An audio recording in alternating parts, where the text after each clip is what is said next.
the story begins at the Rubedo family estate, where a young lady dressed in black is shouting at someone, "Art!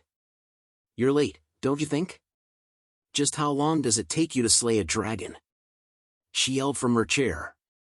A young man with black hair and extremely tired eyes tells her that he was sorry, Lady Wenty, while his body shivers. Wendy then pouts and tells Art that she wanted to eat the dragon but her appetite was gone.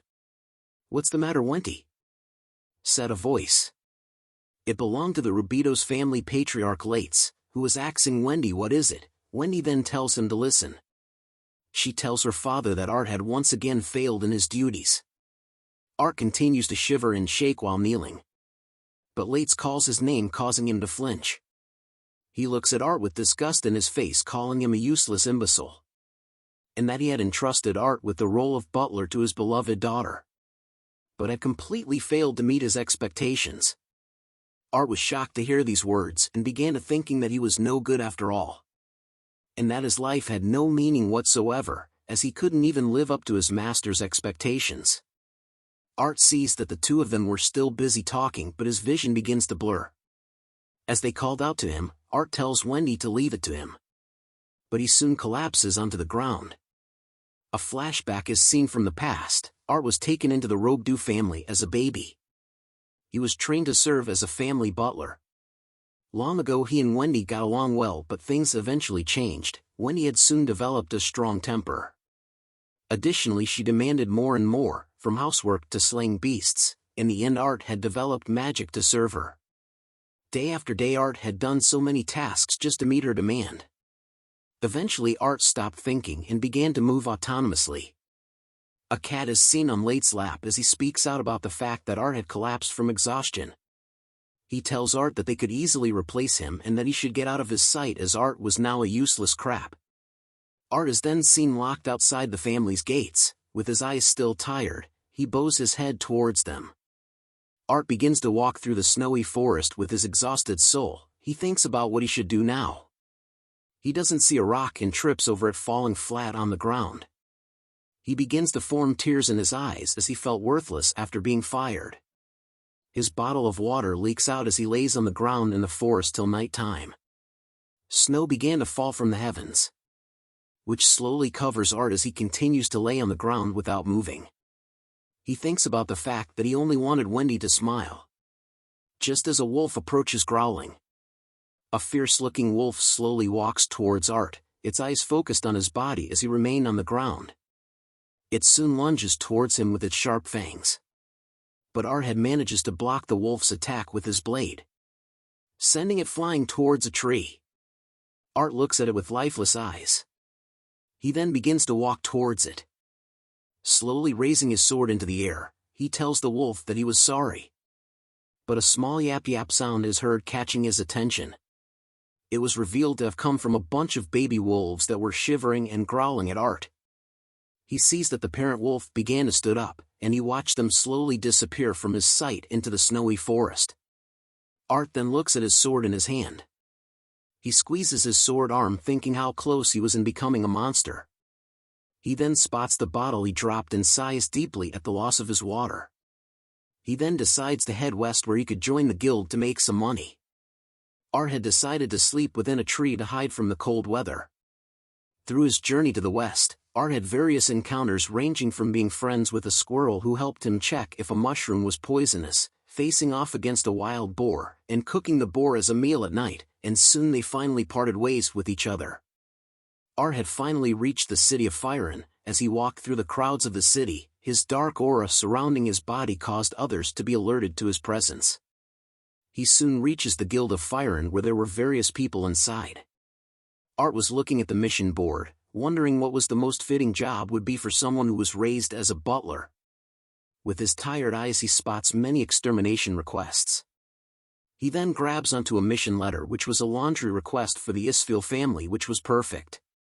He quickly rushes to the counter and tells the lady that he would be the one to take the Isfil family laundry request. The lady was shocked to hear this, and so were the other members of the guild.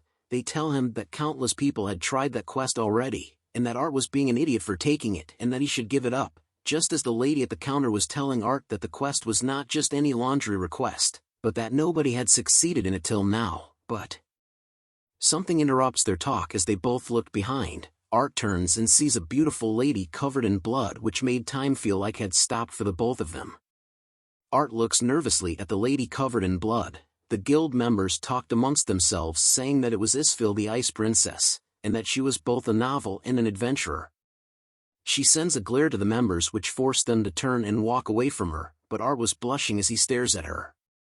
She then throws the sack onto the counter, saying that she had brought the quest items, which were several boars. The lady at the counter thanks her for the hard work. She then informs the Ice Princess that somebody had accepted her quest to do her family's chores. She wondered where the person who accepted the quest was. As she looks around, the lady at the counter tells her that Art was behind her. Art and Urk both stared at one another in silence. Urk then breaks the silence by introducing herself as the eldest daughter of the Isfil family, Isfil Urk. She then asks Art who he was. She tells him to spit it out, which he nervously agreed to. He kneels onto the ground and bows his head, telling her that his name was Art, and that he will do his best to service his master with all his dedication. The introduction left Urk to be stunned upon hearing it. Art then realizes that they had spouted a line that he had used as a butler. But Urk looked at him with an intense glare. She then tells him that monster blood doesn't wash out easily, and that it takes an entire day to clean one piece of clothing. With all that info, did he still want to give it a try, she asks. Art then looks up at her, telling her that he still wanted to do it. Urk then asks how long would he need. He tells her that he just needs an hour, which shocks her. Urk looks at him curiously and then tells him to come with her. The Isfil family estate has a beautiful mansion and fountain are seen with flowers and butterflies everywhere. Urk and Art are seen walking through the estate. They soon reached a gate where Urk tells Art that she needed to go change and wanted him to follow Tet the butler to the back garden. Tet tells Urk that the results of her effort are extraordinary as usual. Tet and Art exchanged greets as Tet tells him to follow him for the laundry. On their way there, Tet talks about how Urk became an adventurer to prove her worth according to the family's traditions, and that the Isfil family was a noble house with the rank of Marquis. Art chuckles nervously upon hearing Urk's backstory. A scene is shown where Urk was bathing and soaping her body in the shower. They soon reached a bucket filled with a gross oro, which Art asked Tet if this was all the laundry. Tet explains to him that the blood of monsters permanently ruins clothes after 3 days, and that cleaning just one of them would be a labor that takes 3 people an entire day. But Art replies that it was no problem. Urk had arrived wearing a beautiful dress that catches our attention. Urk asks him if there was blood on her face, but Art replies nervously that there was none. She then giggles and tells him that him was a strange one and good luck with the laundry. Art sees this and blushes while thinking that she was totally different from Wendy. He then removes the cloak he was wearing. He bows his head and tells them to leave it to him. Art begins by grabbing a pail of water and tosses it onto the pile of laundry. The staff were amazed by Art's technique as it was perfect, but wondering if he needed help, but he declines. Urk sees him and notices that he had a skill as Art closes his eyes. He then rotates the laundry covered in water. Urk then realizes that he was using magic. She stares in amazement as she had never seen this kind of magic before. Art smiles as his magic was being casted. He had created this type of magic to do all his chores, making it his very own original domestic magic. Called bubbles, as multiple bubbles started to float into the air and around the estate. Urk sees the bubbles in the air and smiles, calling it beautiful. The laundry was now hung onto the line to dry. The staff gathered around it and commented about how it looked brand new and was spotless. Tet then turns around to ask Art how he did it. Art then explains that he had followed the concept of slimes that could absorb and digest anything they touched, and based on that principle, he had made a digestion spell to replace the digestive fluids with detergent to clean things. The staff was impressed that Art had made use of a monster's behavior and that it was brilliant. Urk then calls out to Art. She apologizes to Art for doubting him, which shocks both Tet and Art. She then tells Art that he was amazing for solving a problem so easily, as everyone was working hard to the bone over her laundry. But Art was stunned to hear that as he considered it as easy. Urk then tells him that she wanted to ask him something. She asks him if it would be alright to call on him again, which caused Art to recall Wendy's strict commands. he immediately kneels down in front of Urk and tells her that he was hers to command. Fear and sweat trickle down Art's face as his body trembles while Urk looks at him. She then walks over to him and touches his face, telling him that she didn't know what kind of life he had lived, but that this wasn't an order. She offers her hand to him, telling him that it was a request instead. Art's face shined brightly as he thought of the word request having a nice ring to it. He recalls his past memories of when he was given orders constantly and that he didn't have a choice. As the staff gathered around Art, he realized that a request was different. He smiles knowing that he had the right to decide for himself. He smiles happily and tells Urk that if it's her request, just leave it to him, as it was from now that Art had began to live life. Art soon wakes up from the daylight of the morning into the sound of birds chirping. Urk sat beside him and tells him good morning. Art was stunned to see Urk after waking up. He screams in shock and looks around wondering where he was. He thinks deeply about why he was in bed, but could not remember a single thing. He looks around the room once more and sees Urk thinking that he did something he shouldn't have. Art then covers himself with a pillow to hide his embarrassment from Urk as he was in her room. But she asks him what was wrong and if he couldn't remember. As Art was hiding and blushing, Urk explained to him that after doing the laundry yesterday, he had collapsed from doing all the laundry at once. Art hits himself with the pillow thinking about how he had pushed himself too far using magic. Urk leans close to Art asking how he was feeling now.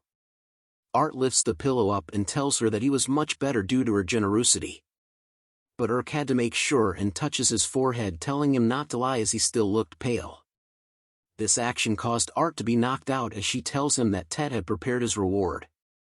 Tet brings in a huge chest filled with endless gold. Art was surprised to see the large amount of gold. Urk tells him that the Isfil family could afford this and asked if he had any plans elsewhere. He tells her that he didn't. Urk then snaps her finger calling for Tet. After a while Art was seen wearing a brand new set of clothes. He asks Urk if it was okay for him to wear these as they were very nice. Urk tells him that it was clothing prepared for servants and that she plans to keep Art in her employ. She then tells Art that the clothes looked good on him.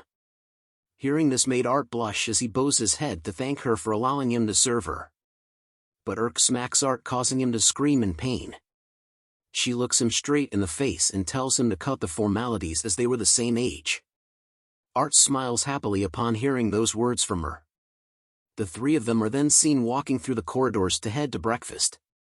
On their way there, Art whispers to Tet about why Urk was acting so nice. Tet then explains to Art that Urk was the head of the family and was known as the Ice Princess, and if he had heard the rumors from the guild. He then continues to say that there were many nobles who hated commoners, which caused Art to recall Wendy's face, and that Urk absolutely hated those kinds of nobles, which also meant that Urk couldn't stand being in the presence of such individuals. Urk was the only noble they knew that shared the same perspective as commoners, making her a truly kind person. Art smiles happily hearing about Urk being a nice person as he knew that she had a lovely heart as well. They soon entered the dining room where the house head Ramon Isfil asked Art if he was the new guest. Art introduces himself to Ramon, but he tells him that he already knew the story and shouldn't act so stiff. Urk then calls out to Ramon about the dart circles underneath his eyes and that they were getting worse. She recommended that they go to a doctor. But Ramon declines the offer, saying he doesn't want to consult a doctor for this because he was just not sleeping properly in the beds of the house. But Urk was concerned as it has been going on for some time now and was afraid of what will happen if it continues. Ramon tells her that it would just be fate's will. Urk shouts at him for saying this, but Ramon tells her that he missed the imperial beds. He puts his head onto the table while talking about how the imperial beds were the best as it felt like you were sleeping clouds. Art then tells him that he could make one. Hearing this stuns everyone in the room, but Art continues to tell them that the material would be different from the imperial version, but it was still possible. Art looks around at everyone's faces and wonders if he had said something wrong. Tet then tells Art that he was wrong as making one of those beds takes a craftsman with decades of experience to do, and that it would take him at least a year to make it. Art then tells them about how his previous lord forced him to make it from a glance, causing everyone to think of Art being a poor thing. Ramon then offers to pay 10,000 gold for one bed, which shocks Art. He then tells Art that it will be quite a sight to see him build one, and if he had the talent he would be rewarded generously. Urk then requests Art if he could build one for her father. Art thinks about how long it had been since anyone had depended on him like this. He agrees to their requests and tell them that he would be grabbing some great blackbird feathers. Urk then tells him that she will come along as it was far too dangerous. In the Dorado forest area, Urk and Art are seen on a tree. Urk asks him if the feathers of the blackbird were extremely hard and dirty, making it hard to be like the imperial beds. She then recalls that the feathers of a great blackbird would make for some of the best adventurers' armor out there. Art then tells her to relax, as he wanted to show the people that needed him how well he could handle it. Urk agrees reluctantly and mentioned that the blackbird was a B-rank medium-sized monster which would be difficult to defeat. She then tells him that when it comes she will be the one to hunt it down. But Art tells her that he would do it. He then thinks about how the moment was strange as the blackbird should be roaming around here at this time of the day. A fierce roar was heard in the forest, catching Art's attention. "Above us!"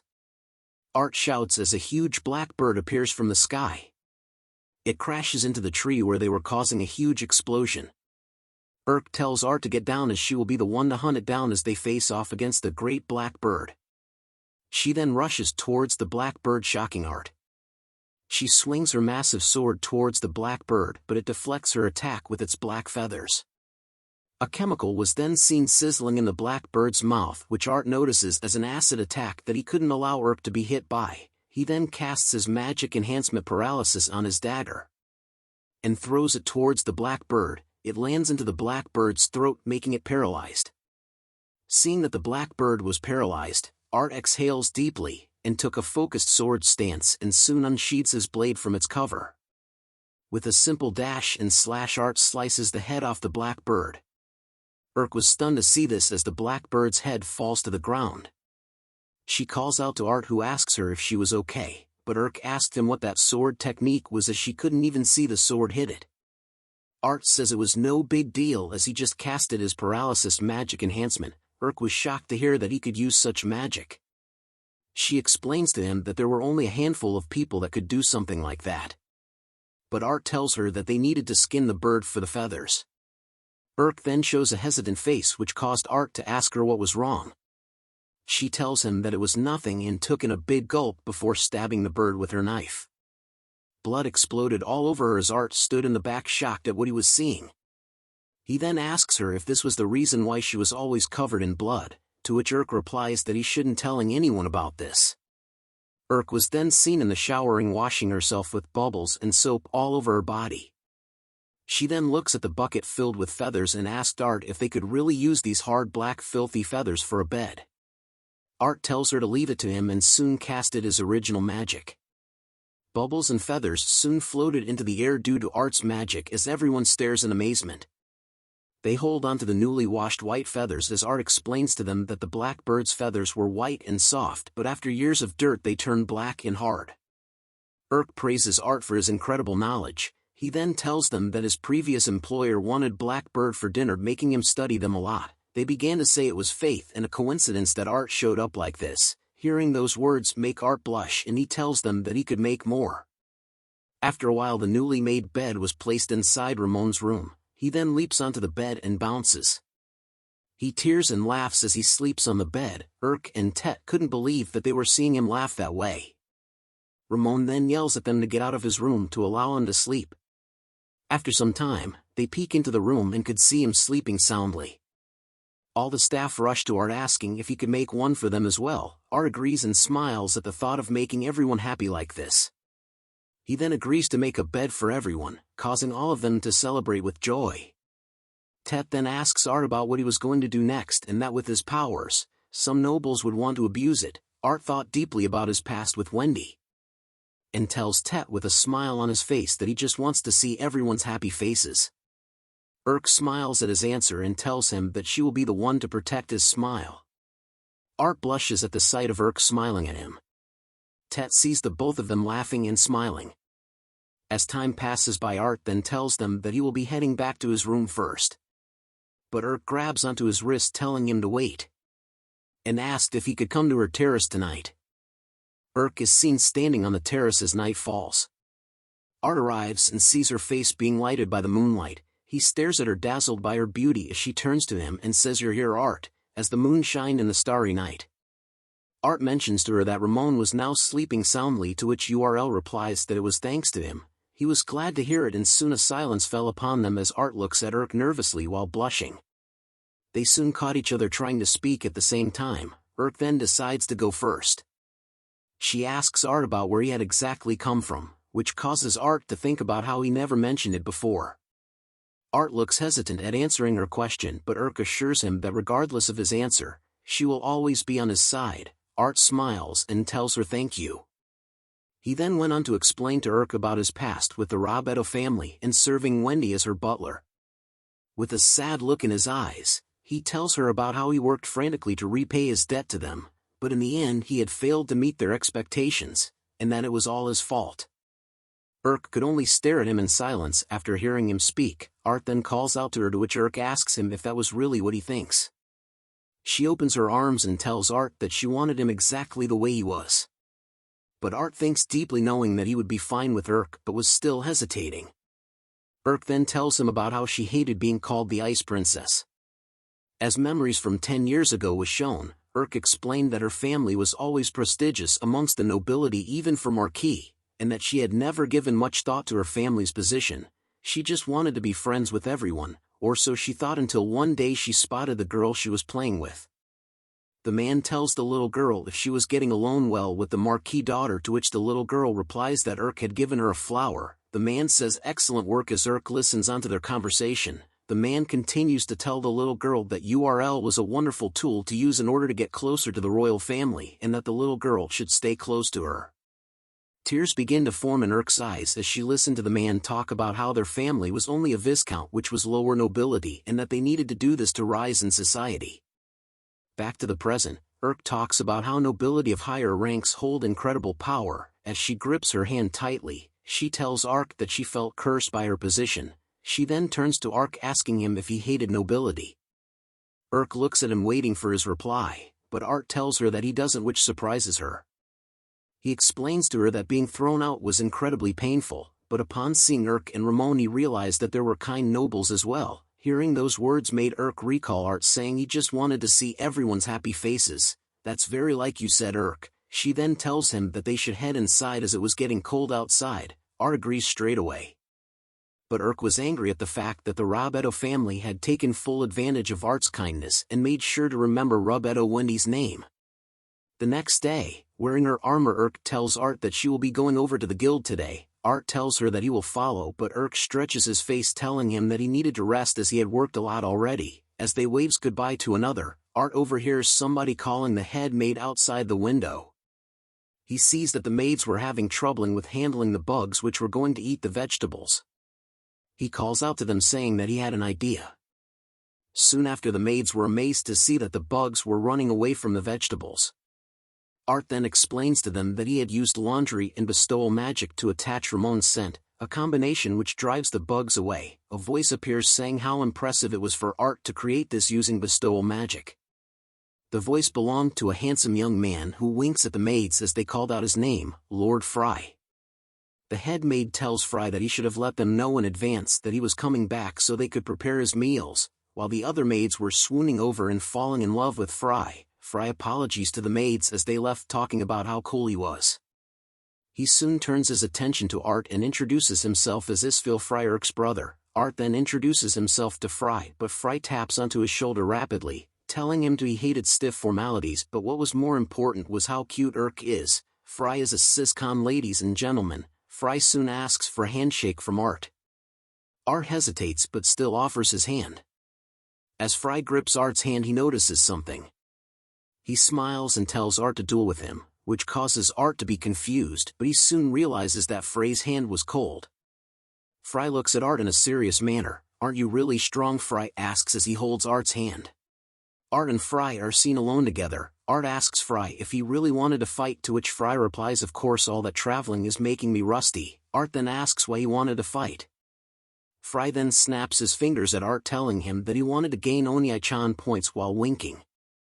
Art then agrees to the fight if it means making Frey stronger. Frey instantly disappears and reappears behind Art, telling him, "Here I come."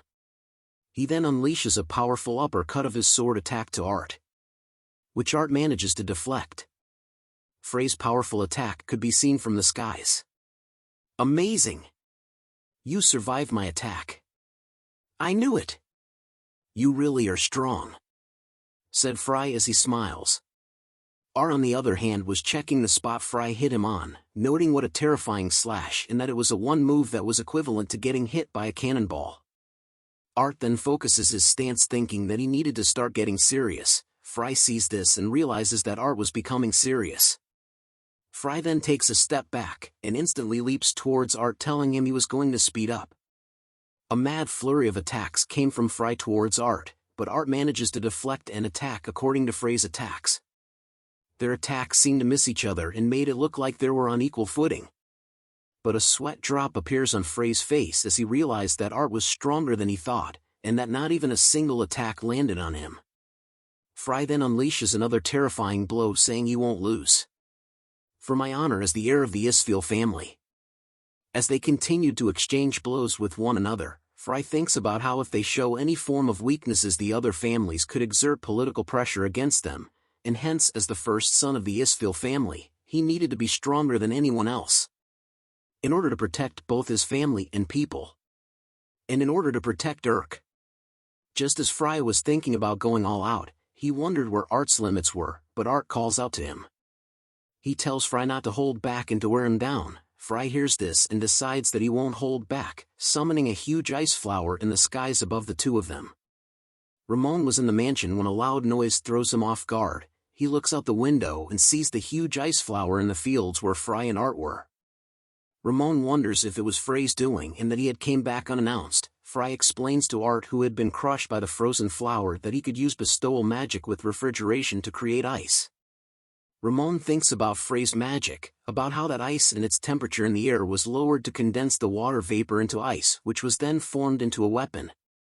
But cracks soon started to appear in the flower frozen. Art had broken out of it without a single injury. Frey and Ramon were surprised to see that he had smashed the ice magic flower. Frey remarks about how amazing Art was and asked how he did it. Art then tells him that it was nothing special, as he just used his bestowal magic called friction to heat his sword and melt the ice. Ramon analyzes Art's words and noted that since magical ice is strong enough to shatter steel, however magical heat counters it. Ramon remarks how very clever. Frey looks at Art in amazement and noted that he sees why Urk took an interest in him. But Art replies nervously at the comment and mentioned that he and Urk had only met recently and thinks only about being useful to Urk. Both of them soon regained their serious game faces and lunge at one another at great speed. As their blades collide, Frey thinks about being an ultra-cool big brother, while Art thinks about paying back his debt. They stare at one another seriously once again and began their flurry of attacks against each other once more. Frey shouts out that this is interesting, very interesting. Art tells Frey that he was quite strong as he had never seen these techniques before. Frey smiles and thinks that Art was still holding back. He then tells Art that he was only at 70% of his power capacity as the sky starts to darken. A huge godly wolf with white eyes soon appear behind Frey as he tells Art that he will get serious. A calm and serious look was in Frey's eyes as mist appears all around them. He takes a serious fighting stance, recalling that in the distant past during the war between the gods and titans, a titan was known as the Great Wolf amassed fathomless power in a bid to destroy the gods with its prey in its sights. With one decisive blow its jaws rent the earth asunder and devastated the world. Frey then rushes towards Art with his god wolf as its attack was called Fenrir. Art sees this and begins to stand in his sword stance. It is said that a master is someone who becomes one with their technique, with a single technique in their whole being. They give their all to courageously strive forward, to transcend the limits of human reason. With a single swing of his blade, Art cuts through everything from Frey's Fenrir attack to even splitting the heavens into two. Art's sword breaks as he points the broken blade into Frey's face. Art was disappointed that his sword had broken and needed to still improve. Art recalls that the technique he used was a technique of the primordial creation which he discovered in the royal capital's archives and had diligently worked on improving it. Frey's face was filled with shock, but his son chuckles then laughs while slapping his face. He tells Art that he had one and that he was really strong. But Art refutes his statements and told Frey that if he didn't use magic he would have lost. Frey calls Art a good guy and thought about how Art had targeted the blade of his sword in order not to hurt him. Tet then arrives onto the scene and calls out to the both of them. He greets Frey about how long it had been and wondered if they were training swords again, as expected of a royal knight. Tet added. Art was shocked to hear the words royal knight. Frey then formally introduces himself to Art. He was the first chair of the Royal Knights Magic Academy, and the vice captain of the Royal Knights Isfeel Frey. He then winks at Art, telling him that he was basically the captain already and that he should keep it a secret, as only the king and Isfeel family knew about it. Disgusting, said a voice as a hand smacks a teacup away. We are now back in the horrible Rubdu house where a servant is apologizing to Wendy. She bits her nail thinking about where Art was and why her father had thrown him out. Her father then appears from behind the door wondering what the matter was. Wendy points at the servant and tells her father Lates to fire him, but Lates tells her that she would have fired the 10th servant so far and wondered if they were all that terrible. But Wendy screams at him, telling Lates that they were all awful and how she hated this while wishing that Art was still here. Lates then informs her that there will be no end to the substitutes if they were meant to replace Art, but more importantly he informs her that the royal ball was in 3 days. Hearing this made Wendy happy to know that the royal ball was still taking place. Lates confirms it and thinks about how Wendy should be considering marriage as well as she dances around the room happily. She then opens the wardrobe, which reveals a dark dress. She hugs it as it was a wonderful dress that Art had made for her, leaving the rest up to him. Urk is seen sipping tea in a beautiful garden. Just as Frey enters and shouts out loud, saying, Urk, my dear beautiful sister, I'm home. But Urk looks at him in disgust. Frey continues to be happy and tears flow from his face as he shouts out Urk, aiming for a hug from her. But she ignores him and greets Art instead, causing Frey to slam into the ground. With blood dripping from his nose, Frey continues to call out to Urk, saying her brother was here. But Urk continues to ignore him as Art thinks of their relationship as an odd one. Art then asks Urk about her request for today, which she informs him that she had gathered medicinal herbs for an orphanage. Frey was screaming in joy over hearing his sister's voice in the background. Hearing that she helped an orphanage, Art couldn't help but feel worthless. Urk then reminds him that he had helped them with the laundry and beds. Frey was shocked to hear this. Urk then tells Art that they should take it slowly together, putting one foot in front of the other. Hearing this angers Frey as he tells Art that they should duel again, as he had just heard something that he can't condone as a brother. Hearing the word again catches Urk's attention as she stares with an intense glare. She yells at Frey asking if he was bullying Art, but Frey nervously tells her to stop it as he didn't do it, but an angry aura still arose from Urk as Frey tried to deny her claims. Big brother, I hate you, yelled Urk, which broke Frey. He collapses onto the ground, saying it was all over and that his world had come to an end. Ramon then enters asking what the ruckus was all about. Frey calls him daddy and tells him that Urk said she hated him. Ramon then tells him to say sorry, to which Frey didn't want to do. Ramon then asks why he was home, as there must be a reason for it.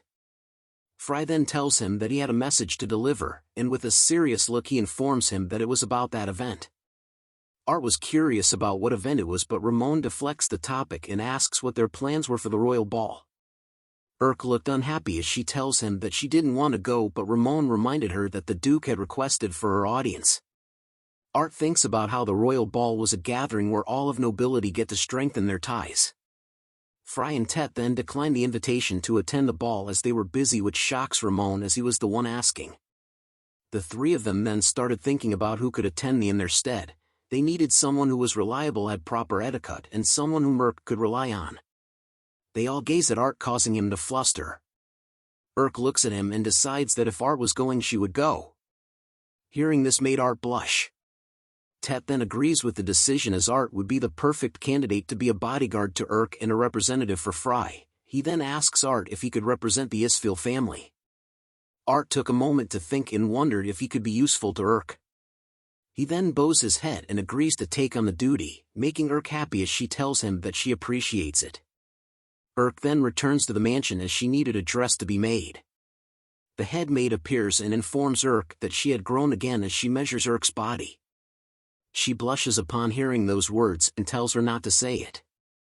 The head maid then informs her that since Art had arrived her chest has gotten even bigger. She then advises her that when a woman becomes aware of a man, their body will imitate certain developments. Essentially the woman wishes for the man to view her as a woman. Hearing this causes Urk to blush heavily as she wondered who she wanted to view her as a woman.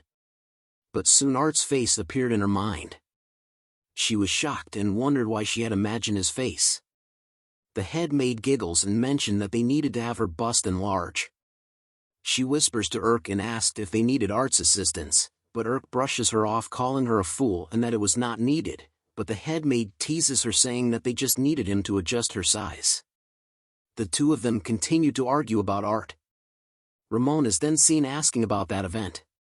Frey informs him about the Eclipse locusts that he had brought up at an inappropriate time.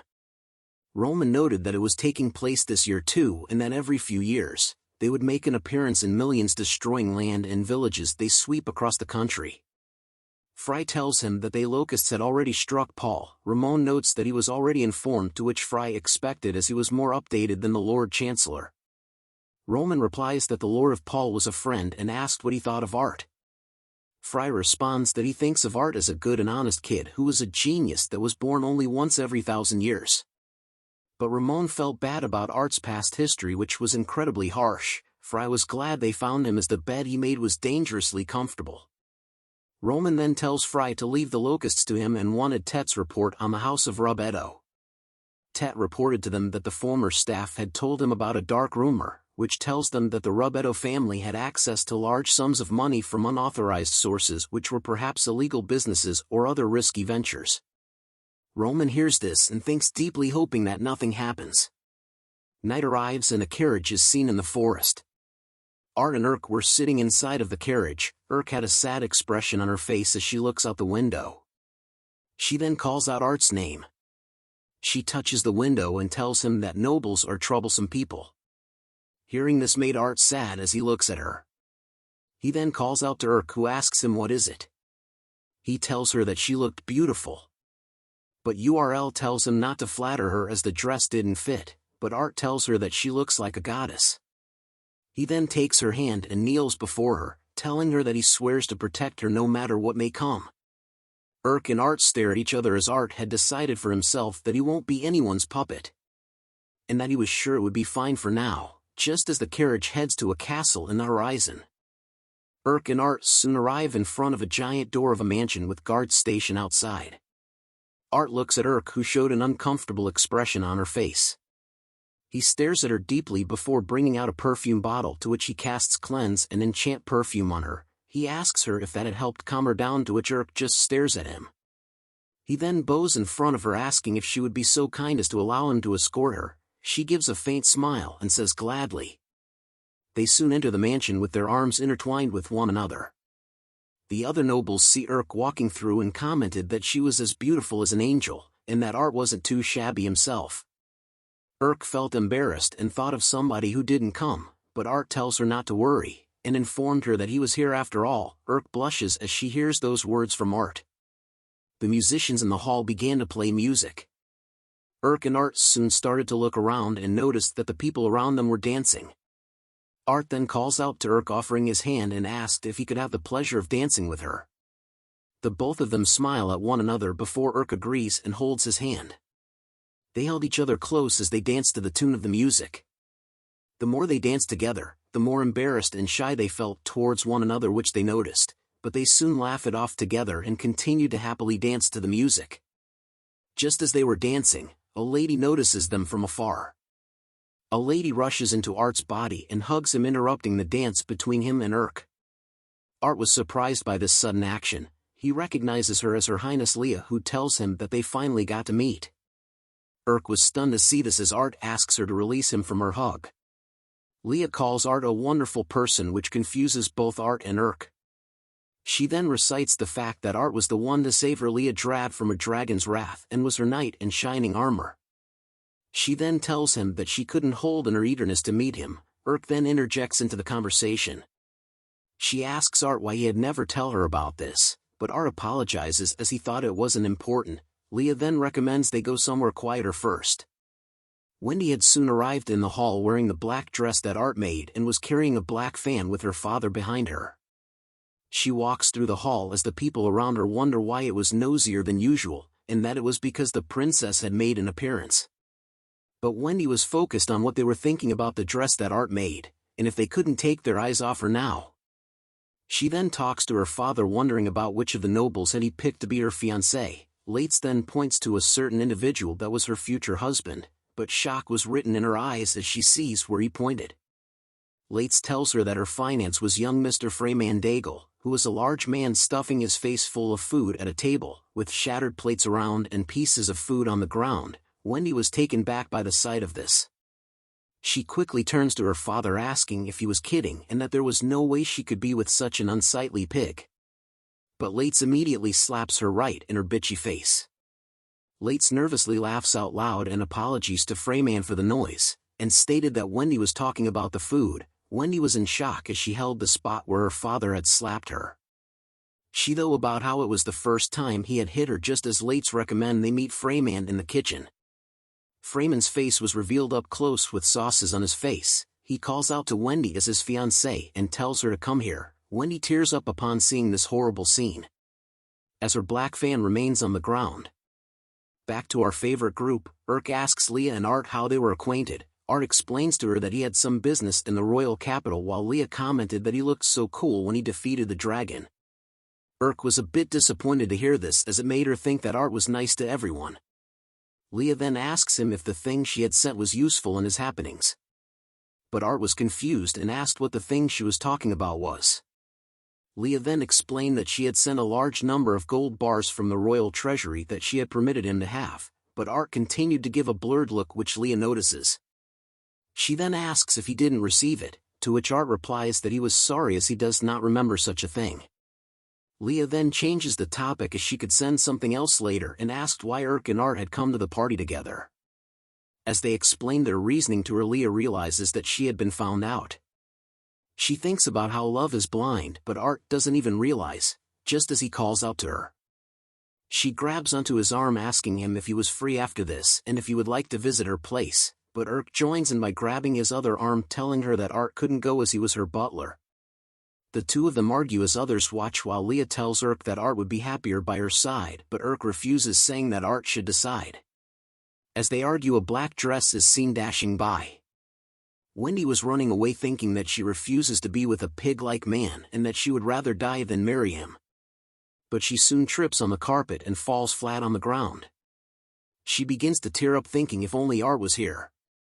As she lay on the ground with tears in her eyes, she overhears Urk and Leah arguing with one another. She then spots Art's flustered face between the two girls. Her face was filled with shock and then anger as she calls out Art's name, which he hears. "There you are!" she yelled as she walked towards them. Urk, Leah and Art were all stunned to see Wendy in front of them. A memory flashback is shown 8 years ago where there are signs on the gate with the words "Dunce, idiot, dumb girl, incompetent family." A young Wendy is seen upset while a young Art watches over her. She asks Art if he could go and punish the meanies. But Art tells her that they shouldn't as she would regret trying to go against. As young Miss was a nice person, he said with a smile. But hearing those words made Wendy angry as she wondered why he didn't save her. She thinks about how she was the only one who was suffering, which was unacceptable to her. Wendy asks Art with a smug look on her face where he was this entire time and if he had quit being her butler. But fear and shock made it hard for Art to reply to her. Seeing this angers Wendy as she turns and tells Art to leave with her. But Urk tells her to wait. She asks if she was Wendy Robetto. But Wendy asked Urk who she was. Urk didn't reveal who she was but instead told her that the rumors of her evil treatment were true. Wendy wonders who this high-handed woman was and sees her sliver hair, which belongs to the Isfeel family. Wendy recognizes her as the Ice Lady. She then bows her head to apologies for her discourtesy and wonders why Art was with the Isfeel family. Urk tells her to stand down and that she would overlook her impudence this time, but she needed to separate herself from Art. But Wendy tells her with a glare that it was up to Art to decide. The two of them soon enter into a staring contest. Art didn't think that this would happen when he decided to come here. But Wendy gives him the bombastic side-eye, telling him that her orders are absolute. Art's mind suddenly went blank upon hearing those words, and sweat began to drip more down his face. He soon realized that his words won't come out of his mouth. But Urk's voice snaps him out of his confusion. She asks him if he was feeling alright and that he shouldn't push himself. But Art tells her that it was nothing. Urk felt concerned as she heard him. Art thinks deeply about how if he went against Wendy it will rouse her temper, making trouble for Urk and Her Royal Highness. Urk then yells out to Ark, wondering what was wrong.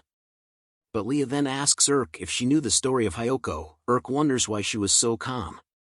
But Leah continues with her story, stating that after hatching, the Hyoko bird deems the first individual that they see as their parent figure. They've etched in the bird's memory for its entire lifespan, and it seems that ever since Art was born, he has been serving the Rubedo family, making Wendy's orders absolute.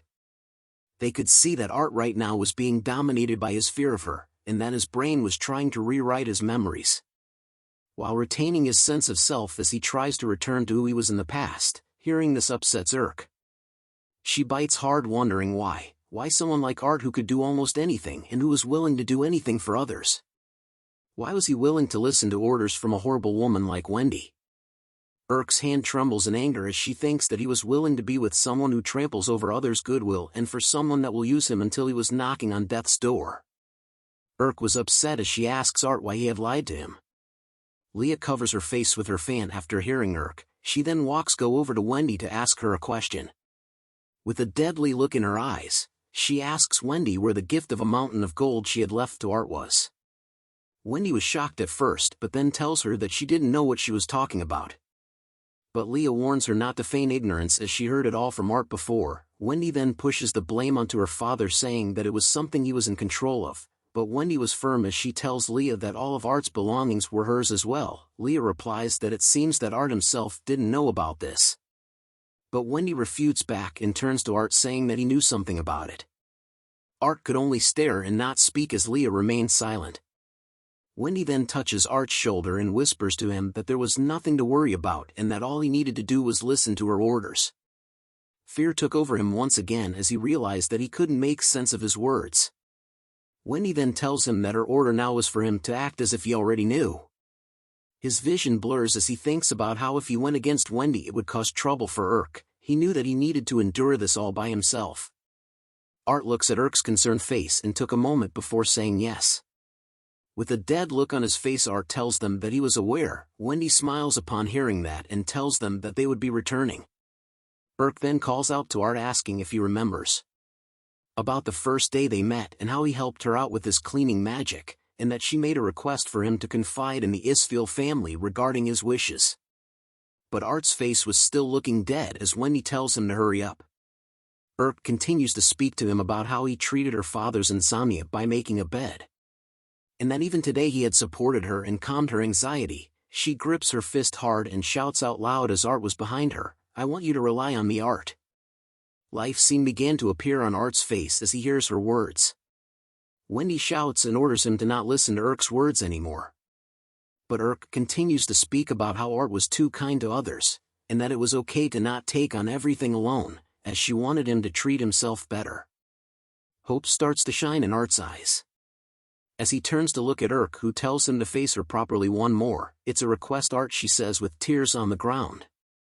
She looks at him and tells him to stop lying to her. As Art and Urk stare at one another, he couldn't help but feel like the worst. He thinks about how he had betrayed the trust of all those kind-hearted people. He grips his chest upon realizing that he had even betrayed Urk.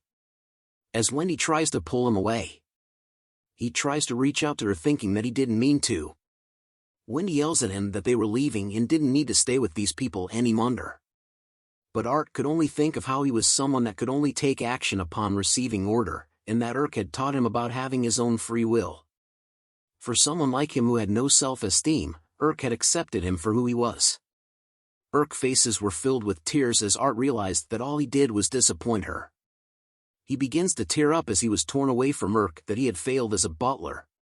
But even then, he just didn't want to lie to Urk. Art had now freed himself from Wendy's evil clutches. "Pardon me for my rudeness, I actually did not know about the gold," Art said. Wendy was shocked to hear that. Leah was surprised while Urk was happy. Art then turns to Wendy telling her about how he was expelled from the house and that he was no longer her butler, but Wendy was confused and asked what he was talking about. With a firm, confident look in his eyes, Art begins to tell her. But Wendy orders him not to. Ignoring her words, Art bows his head and tells her that he was officially the Isfil family's Lady Urk's butler. Wendy felt doomed upon hearing those words from Art. Urk then tells her that if she tried to make Art do anything, she will have no choice but to intervene. Wendy knew that she must retaliate, as she recalls the memory of when Art called her a nice person. But her trembles as she tells them that they must be joking. She screams at them with tears in her eyes about why she has to when Art was always her. Leah then stops her and tells her that they were not yet done with the gold situation. She gives Wendy the bombastic side-eye, telling her that it's about time for her to be punished for her impudence towards the kingdom. Right here, right now, in front of all the nobles present. Chaos ensues as everyone started to run. Some shouted that Baron Rubetto was escaping, and so was the Flamin' House too. The guards began to look for them as they couldn't have gone far. Wendy looks around in confusion before telling Art that she will remember this before running away as well. But she then trips on her own dress, causing her to yell out in pain as she falls to the ground. She notices that her dress was torn but kept quiet, making her exit out of the ball as Leah looks at her running, saying, "Oh my." Urk then rushes to hug Art once Wendy was gone. Art was surprised by Urk's action, which causes him to blush heavily. She looks at him with a beautiful radiant smile and tells him welcome back. Art could only stare and tell her that he was back. But Leah interrupts their special moment, saying that she was the one who did the most work, and that it was quite rude for Art to do that as there was no other woman like her. Urk then tells her that she was disturbing Art, but a guard then appears, informing Leah and Urk about something. Urk asks him what it was and he whispered it into her ear. Art notices that Urk's expression was grim, as she tells him that it was bad. That in Felon, towards their house were what seemed to be a large swarm of black batters approaching. A voice is speaking out as a city is set in flames. Insufficient, insufficient, insufficient. Hunger, thirst, no matter how many times I eat, I'm never satisfied.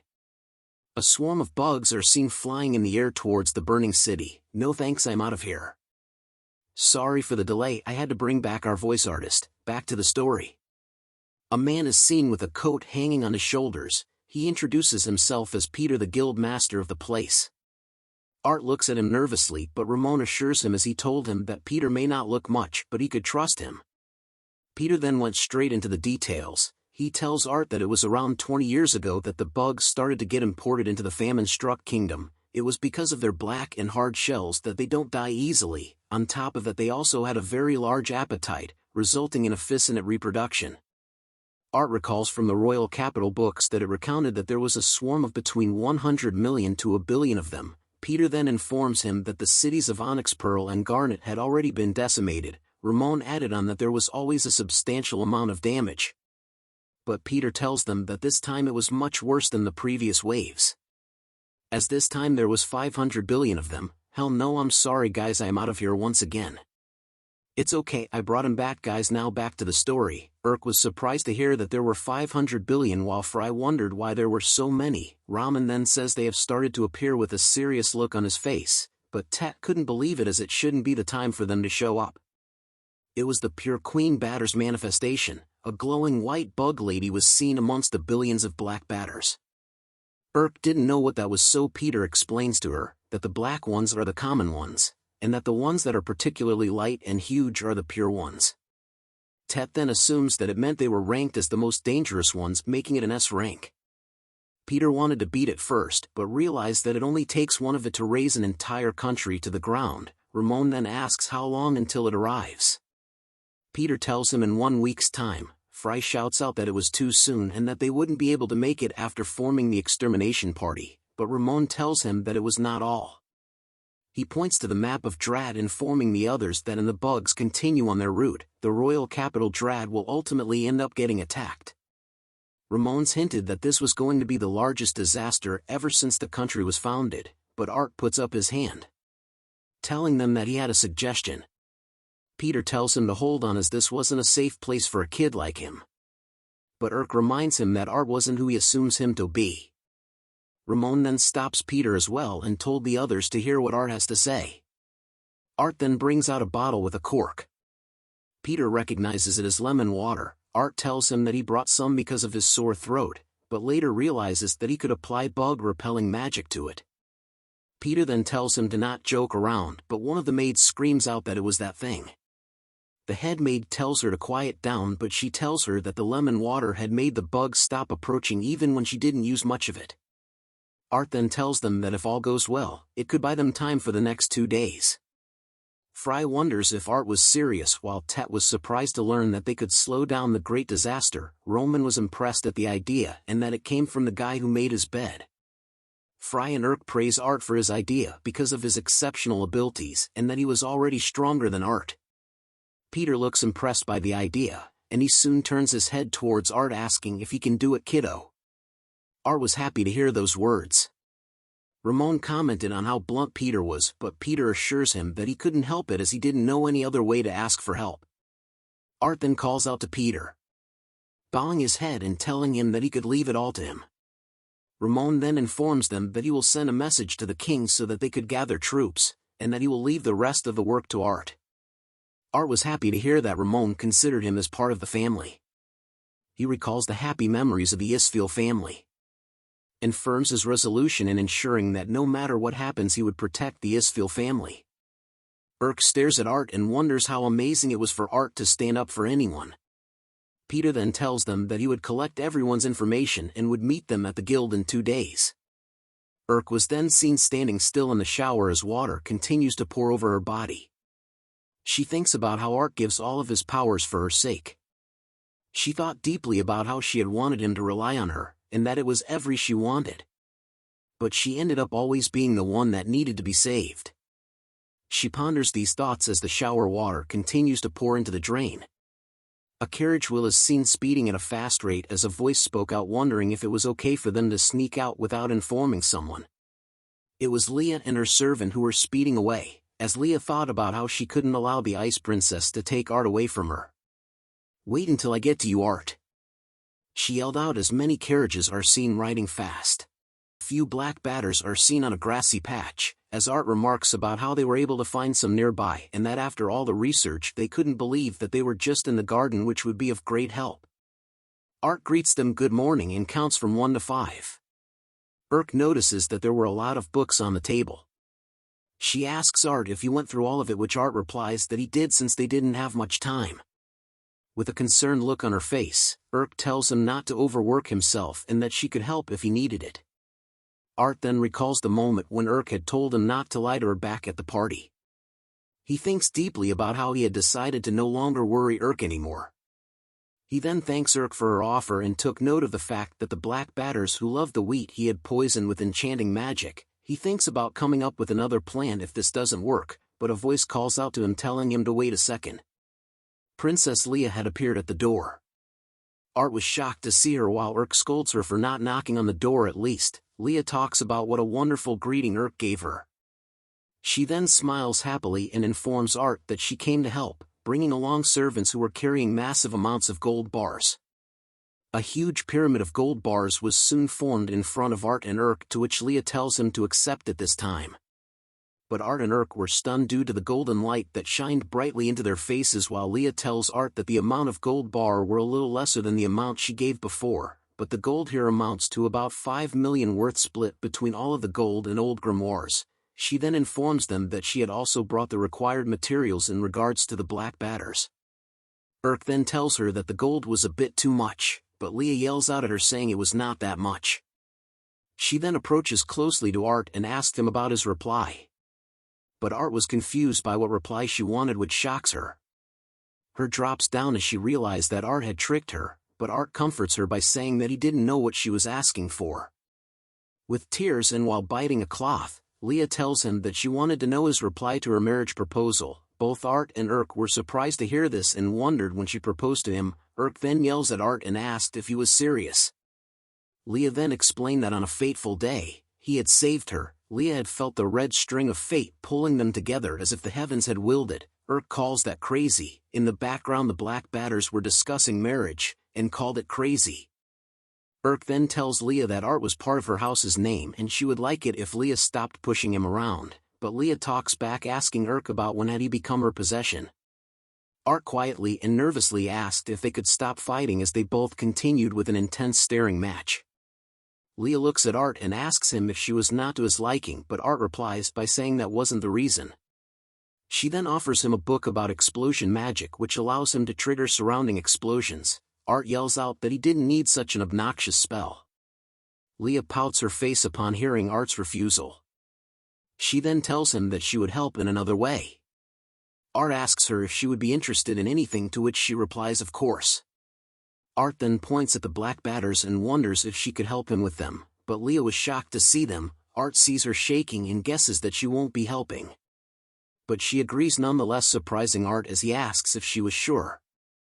She gives a weary look as she tells them that there was not a single thing she couldn't accomplish. But Urk tells her that her thoughts were written all over her face as Leah recalls a traumatic memory of black batters. Art was happy to hear that Leah was helping and told her he needed to have a few things to do. Urk then asks him where he was going exactly. Art tells her that he was going into the woods. Urk yells at him that he couldn't go outside because of the queen batter causing the monsters to go savage, begging him to at least take her with him, but Art declines as he didn't want to get Urk injured or leave Leah alone. He then tells her that he was alright and was merely going to get adventurers from the guild to help with the situation. Urk was sad that Art refused her help. Art sees this and assures her that if she came with him, he would have to look after her and that it would be troubling if she got injured. Urk then holds her hand, telling him that even as a noble, there were times when her belongings get cursed. She peeks at Art and looks down, knowing that she would always be the one that needed to be protected. She tells Art that she understood. Art was still concerned and calls out to Urk, but they notice that Leah was staring at the both of them.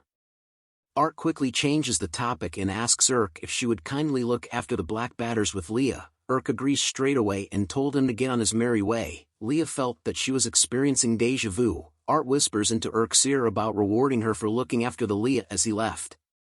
Urk tells him that she would look forward to it. They soon bid farewell to one another. The girls began to clean and study while watching over the black batters. They stare at the black batters and notice that they weren't doing much. Urk tells her that it was time to feed them. They watch as the black batters ate an apple to its core and noted that they would eat anything. But Urk was thinking about Art and where he had gone off, worrying about whether he would return. She thinks whether Art was okay about being under her house, or if it was just her selfish wishes.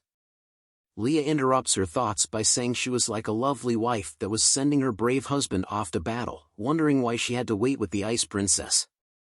Urk asks her if she was okay with Art coming back and not liking her talk about him as her husband. Leah replies with a no, as Art had entrusted her with this duty and that it felt like God's will.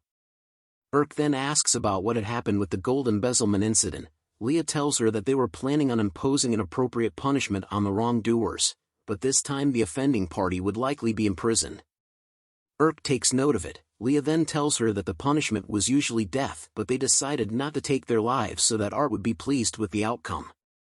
Urk wonders if this meant that they were escaping punishment, but Leah says that they were not an exception. Urk then asks if she was planning on telling Art about it.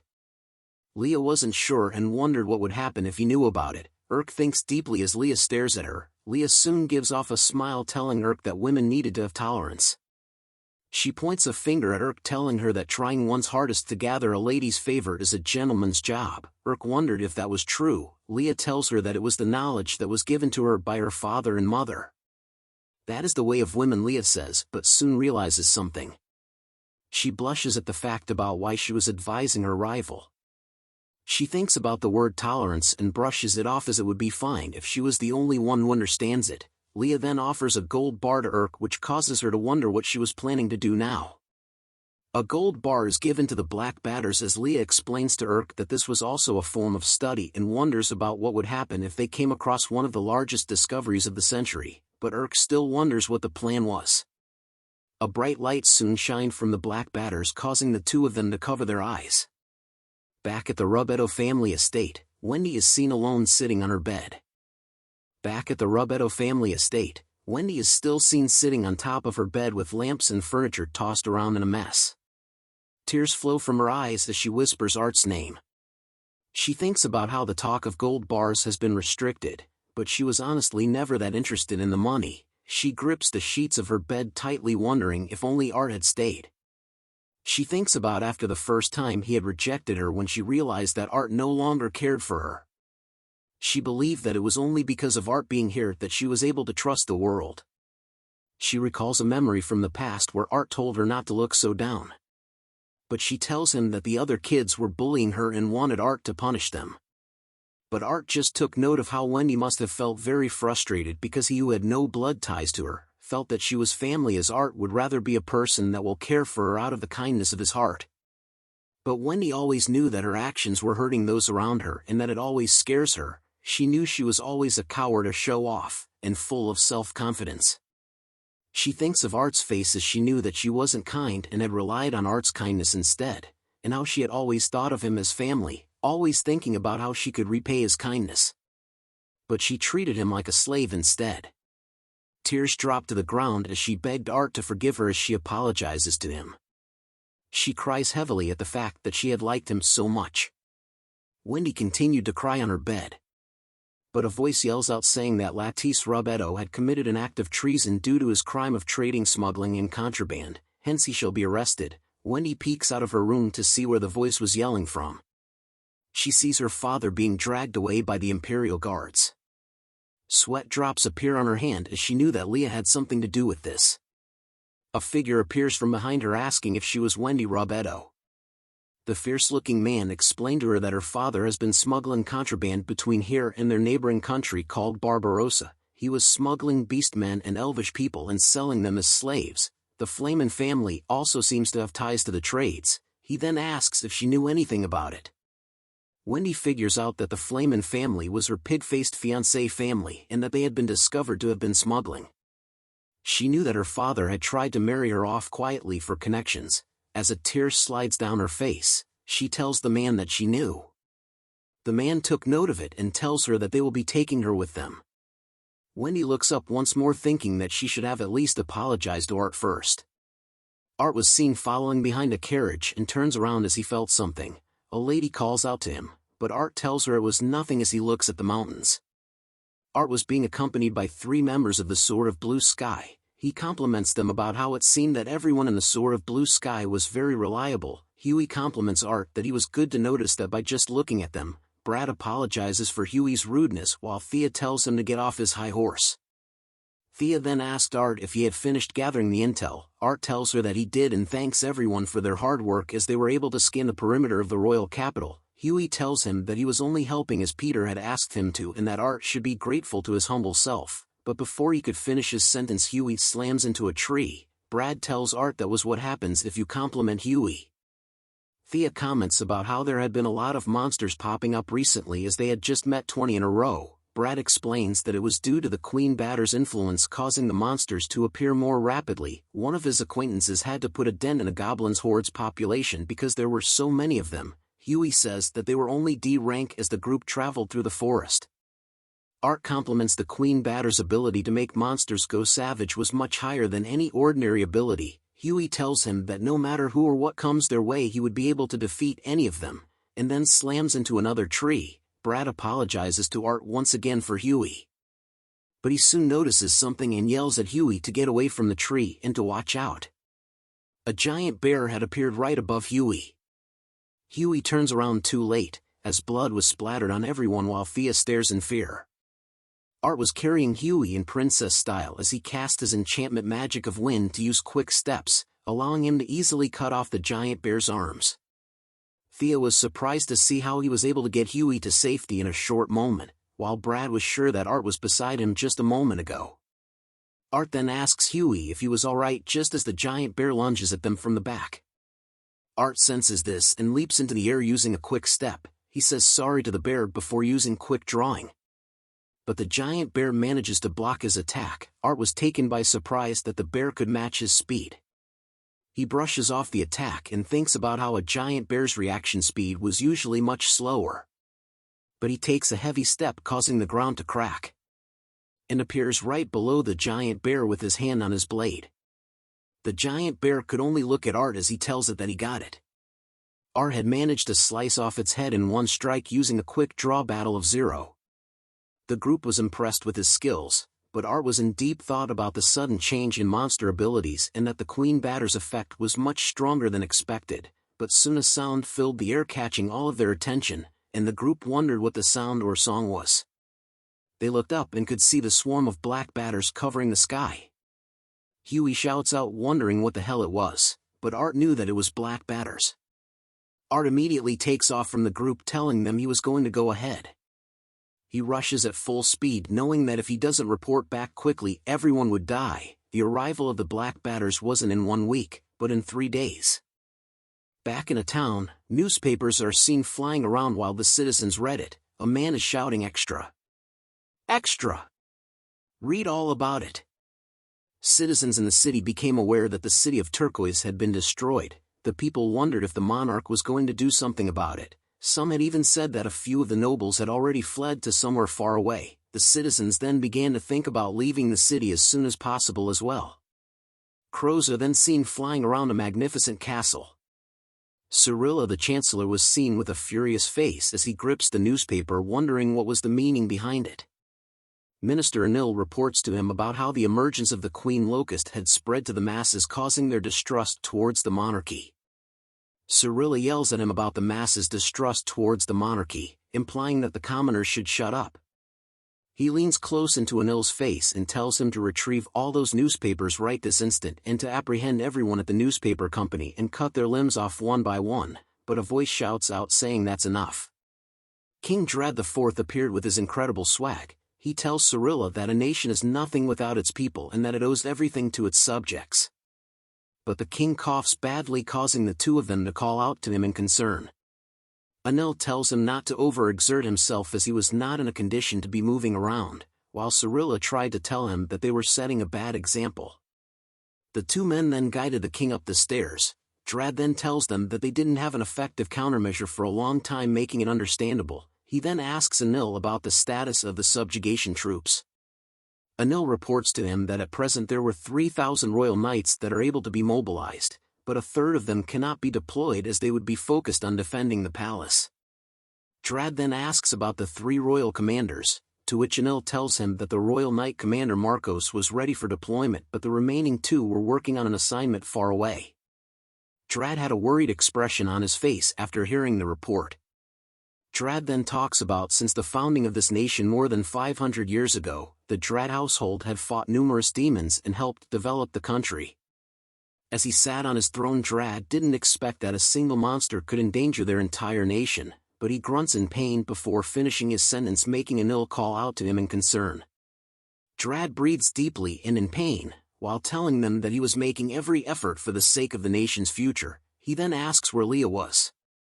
Anil then reports that Leah had sneaked past the surveillance and snuck out with gold ingots and a grimoire with her. Drad stares in the distance, thinking about Leah. We are now brought back to the black batters, but one of them was shining as bright as the sun. Art was stunned AF from seeing the black batter glow so much. He comments that Locust one was glowing. Urk and Leah tried their best to avoid eye contact with Art as they explained to him that they had given it a gold ingot for fun and wanted to see what would happen if they gave more and more. Art then turns around to face them, causing Urk and Leah to cower in the corner of the room in fear. They started to apologize to Art repeatedly. But he hugs both of them tightly, saying that they were amazing with a happy expression on his face. Urk looks at him in surprise and wondered why he wasn't upset with them. Art then tells her that what they did was amazing and could be the greatest advancement in human history. Art then quickly ran to write down his notes in regard to the glowing black batter. Urk was happy that she was able to help Art with something. But she realizes that all the credit goes to Princess Leah and not her. She then recalls Leah's past advice about how gentlemen are attracted to motherly ladies. She then thinks of Art's smiley face and began to think that since he came back safe and sound she should show him her appreciation. She grips her hand with conviction, then calls out to Art, telling him that she had just remembered something important. Just as she slaps him hard on the back and was about to tell him good job, a crying sound was heard in the room. Art then goes to Leah with a concerned look while Urk looked embarrassed from her failed attempt. As Leah covered her face with her hands, she tells Art about the fact that she was finally able to help him and that it made her so happy. Art tells her with concern that she was always helping him and that she should dry her tears first, but Leah tells him to pat her head first. Urk was annoyed in the background. Art agrees with her request, causing her to giggle a lot. She then gives the bombastic side-eye to Urk, causing Urk to realize how stubborn Leah was. But a voice interrupts them saying, "Pardon my intrusion." Ted had arrived at their door, which surprises Art, but Urk was glad as she thought that he was going to take Leah away. But Ted tells them that it was not the time for it now. He informs them that the entire city of Firen was now being raided by monsters. Back in the city, monsters of various types were attacking the citizens and setting things on fire. The citizens tried their best to run away, but a little boy tripped and falls to the ground. His mother hugs him in order to protect him from the giant crow monster that was heading toward them. Its eyes were focused on them as its giant body casts a huge shadow over them. The little boy sees the monster with tears in his eyes. But bubbles suddenly appeared in the air. It explodes and catches the attention of the giant crow monster. The mother and child could only stare in silence at what was happening. Art had arrived and saved them. He thinks about how he had arrived before Urk and the others by casting quick steps. Just as he was thinking that the Queen Locust's influence making the place a mess, he prepares to cut down the giant crow. But Peter appears out of nowhere like John Cena and dropkicks the little birdie out of the sky. Art was surprised to see him here. Peter then turns to him wondering why Art was here. Just as the giant crow prepares to counterattack, Art warns Peter to watch out. But the giant bird was sliced into two in front of them. They cover their eyes from the dust due to the attack. "Isn't this swell?" said a voice as a metal armor foot appears from the dust. A Giga Chad man of impeccable looks arrives on the scene wielding a giant sword. It's the advent of Royal Knight Commander Marcos. The presence of the Royal Knight Commander was towering over before Art's eyes. He looks up to the commander and notes that he must be Frey's superior and was looking strong. Pettis appears and questions the commander if he shouldn't be busy cleaning up after the city's wreckage. The commander replies that he had been dealing with the A-rank monsters that were frequently spawning within the Imperial capital's vicinity, just as a knight reports to the commander that they had successfully evacuated all the citizens. Art attempts to introduce himself to Marcos the commander, but his words were cut short as Marcos tells him to stay out of this. His eyes were glowing bright green. He tells Art that it was the Royal Knight's territory now. Just as numerous Royal Knights appear beside Art, Marcos the commander tells his troops to go and annihilate the monsters. He then stood still and began chanting a spell. Pettis sees this and immediately covers his face with his arms, yelling at Marcos about whether he was seriously going to unleash that power here. He then yells at Art to stand his ground. Marcos slams his gigantic sword into the ground, causing a huge shockwave to erupt with him in the center. The shockwave destroys everything that stood in its path, just like Pain in Naruto Shippuden. A huge explosion could be seen in the skies as monsters were flung back. The powerful shockwave soon comes to a stop, revealing two huge circles that surround Marcos as he stood in the center.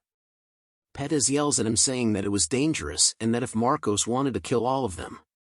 Marcos apologizes and states that since they were outnumbered, he had no choice but to weaken them a little with Quake. Hearing that Marcos used the Quake spell, Art thought about how the original Quake could only make your opponent's body quiver at most. The other Royal Knights could be seen fighting against the various monsters in the capital. Until a gigantic bear monster lunges toward which catches the Royal Knight off guard.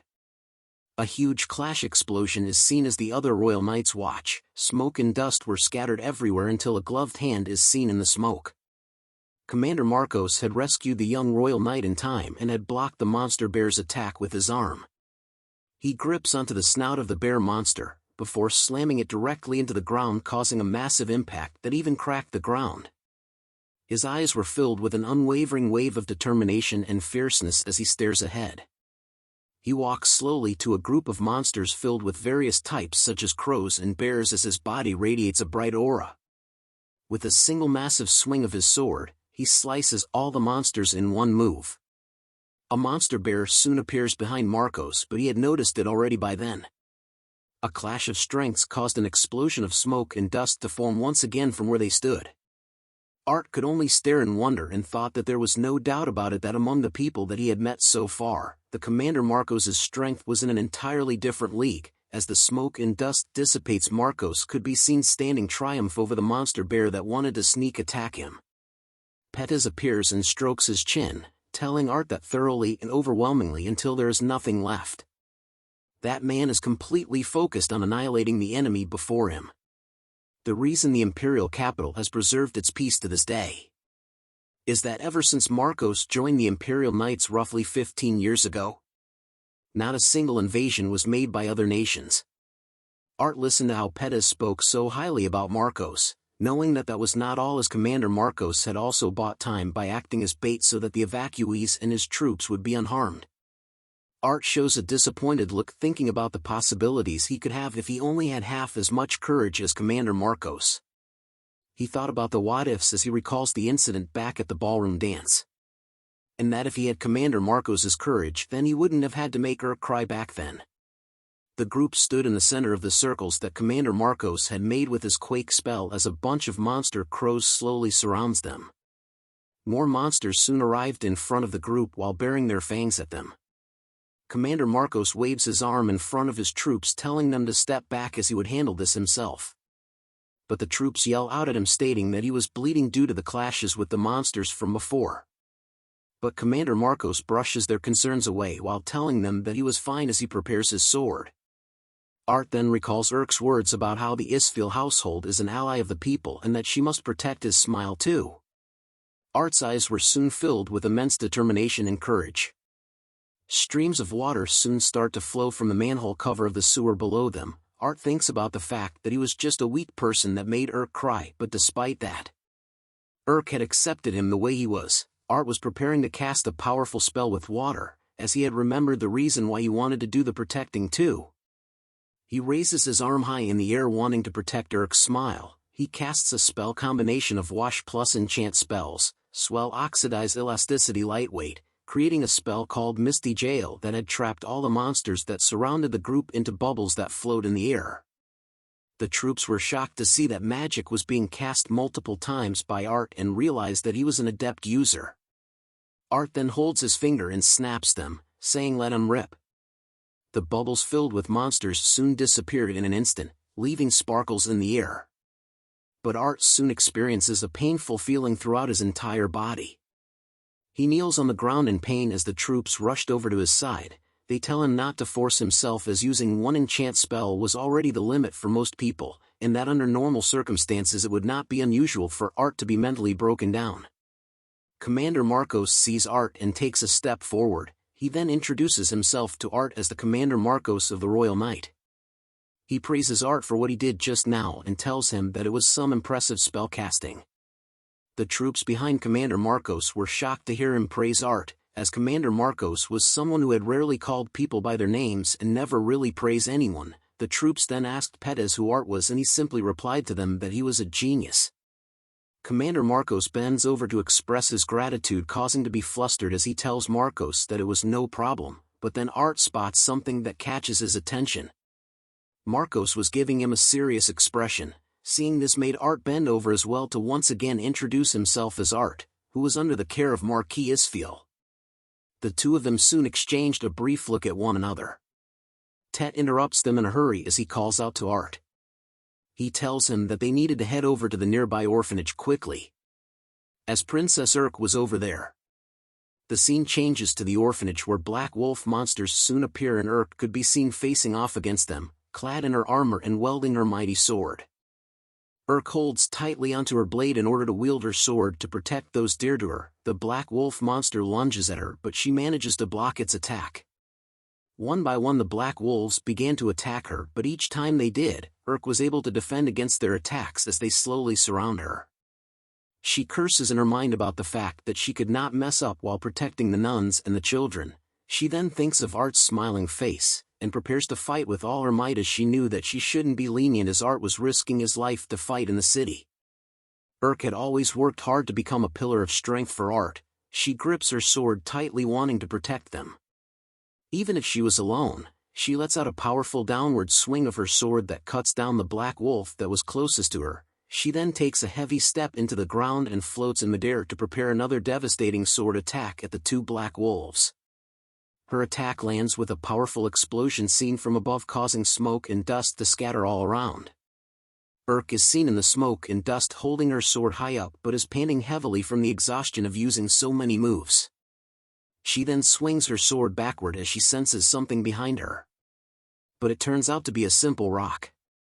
When suddenly two black wolves appeared from behind Urk's sides, she could not react in time as the black wolves' fangs slowly inch closer to her face. Blood was splattered in the air as Urk closed her eyes to hide from the potential attacks. But when she opened her eyes to see what was going on, she discovered two blades had hit both black wolves at once and caused electricity to flow throughout their bodies, stopping their attacks from ever reaching Urk and saving her life in the process. A shiny polished black shoe soon appeared in the smoke and dust as well.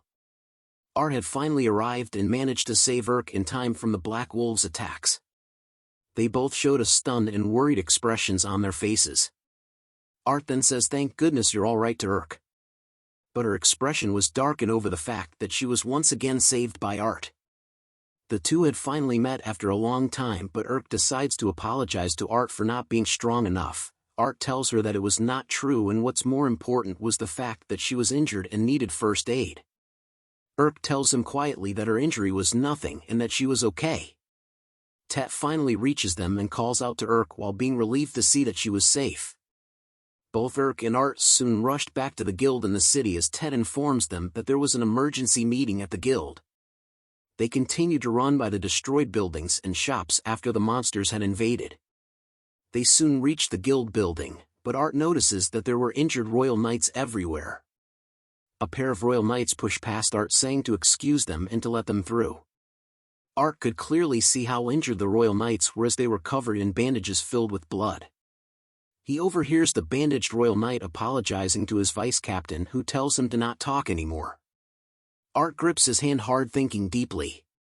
He then hands over a bottle to the injured pair of royal knights, who asked Art about what it was. He tells them that it was a salve and that he thought it might help them. The royal knights then asked who Art was, but he assures them that he was just an ordinary butler and to excuse him and Urk as they were in a hurry themselves. Back in the guild auditorium, a bunch of the guild members had gathered in huge numbers in front of Pettis. Pettis starts off the meeting by thanking the guild members for their good work with the monsters out in the city, and that he wanted them to listen to Art, who was beside him. Art thanks Pettis for the brief introduction and introduces himself to the guild members. He tells the others that he had conducted his own investigation and that he had noticed that the Black Locust's invasion rate was faster than anticipated. Art then tells them that he expects it will take the Black Locusts 3 days to reach their city of Firen. The guild members soon started to panic and rushed over to Art upon hearing that the Black Locusts would arrive in 3 days. They commented that it was bullshit as the kingdom does not have enough soldiers and without a plan they would be like sitting ducks. Pettis hears the commotion and remains silent as the guild members shouted out their worries. He soon smashes the wall that was right behind both him and Art in pieces. The guild members were stunned by his actions as he looks at them in a serious manner. He reminded them that they had an urgent situation right now and needed them to shut up and listen to Art. Art was in awe of Pettis' Gigachad aura as he stares in wonder at him. Art then went on to explain his reasoning. He stated that previously the Black Locusts were approaching fast, which was where his magic-infused lemon water comes into play. He needed them to spray a layer of it on the front lines to keep the insects at bay. After hearing the explanation from Art, the guild members wondered if it would work as they still couldn't subjugate the Black Locusts. Hearing the worries of the guild members allowed Art to reassure them that he had come up with a countermeasure. He reveals a Black Locust and a magic ore on the table and tells the guild members to observe. He explains to them that in an experiment, he had discovered that a Black Locust ingesting minerals brings about an effect on its shell. He then poses a question to the guild members, asking them what they thought of when a Black Locust is given a magic ore filled with magic to eat. Art looks with a sad expression in his eyes as the Black Locust flips on its back with its legs moving rapidly but slowly comes to a stop. Urk was shocked to see this as Pettis adds on that the Black Locusts did not have the right organs to digest mana and thus are intolerant of it. In other words, magic ores were poison to them. Art confirms that what Pettis said was true and states that they could maximize their chances of avoiding battle as well as exterminate a large portion of Black Locusts by using magic ores. but the guild members remained silent as they hear the explanations, causing Art to panic as he thought about if it wasn't good enough for them. The guild members soon rushed over to Art and praised him for the amazing idea that he had come up with, even going so far as to state that it was possibly the greatest achievement in the history of their kingdom, but Art tells them that it was also thanks to Princess Leah and Lady Urk, as without them it would not have been possible for the idea to exist. Urk became flustered upon hearing that Art was praising her and could just blush heavily and shyly. Pettis then informs the guild members that the decisive battle against the Black Locusts would be in 3 days and that they should prepare well beforehand. The guild members rejoiced in unison upon hearing those orders. Art looks over to Urk and starts to think about her.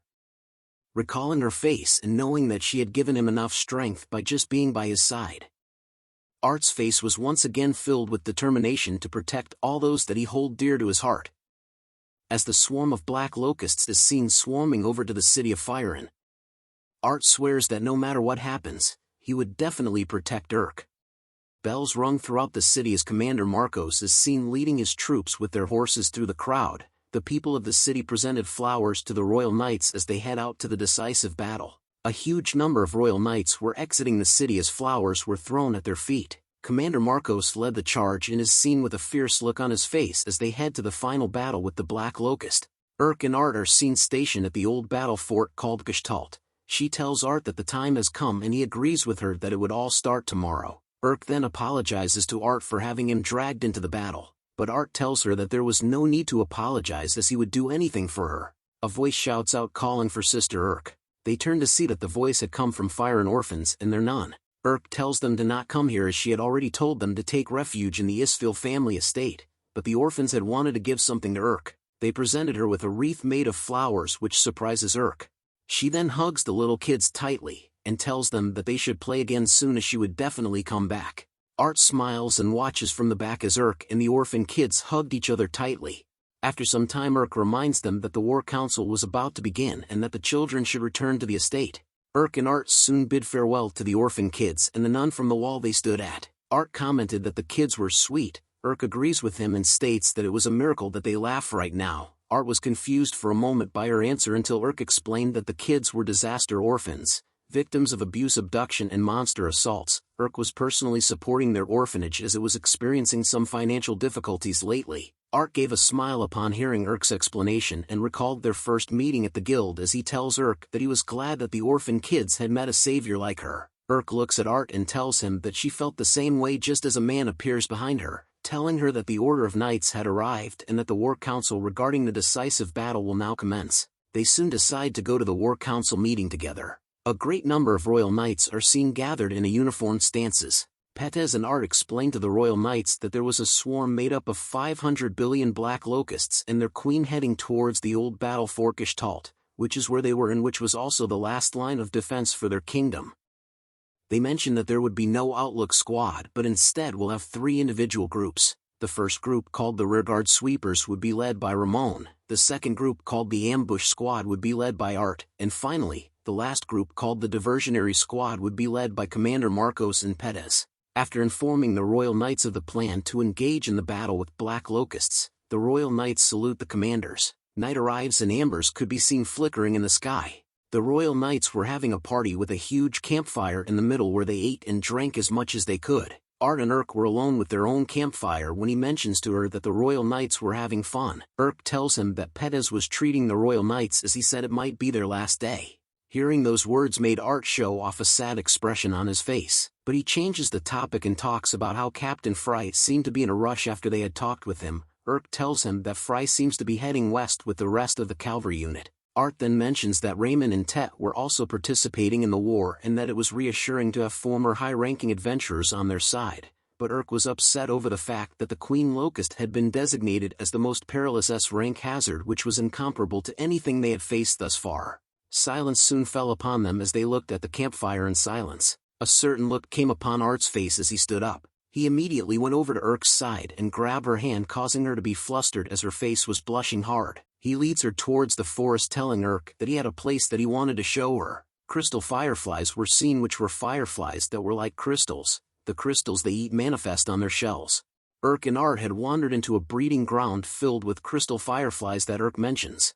Art looks back at her and wonders if Urk was going to be supporting them from the rear guard and that he was sorry they won't be fighting side by side. Urk had a silent look on her face as she asks Art if he was planning to defeat the Queen Locust single-handedly. Art was surprised to hear that from her, but he tells her that he was, which made her wonder if he was going to do it no matter what.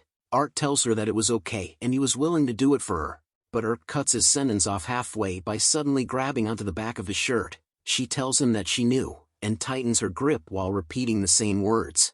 Art continued to think deeply about her words and her action. He then turns to her with a smile on his face, asking her if she remembered the time when they were talking on the terrace. He tells her that it made him happy when she said that Art was fine the way he was, and that she was the only person to have ever accepted him for who he was, and that he had always wished that he could be by her side during her happy days. But this was the first time where Art genuinely felt that he really wanted to protect someone.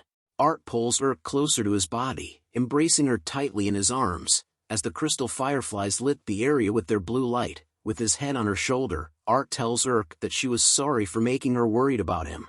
He continues to tell her that he was a butler whose life purpose was to do his very best for the master that he would serve, and that even if it costs him his life, he would not hesitate to do anything for her. Hearing these words brought tears to Urk's eyes. Art tells her that he promises that he would come back to her side.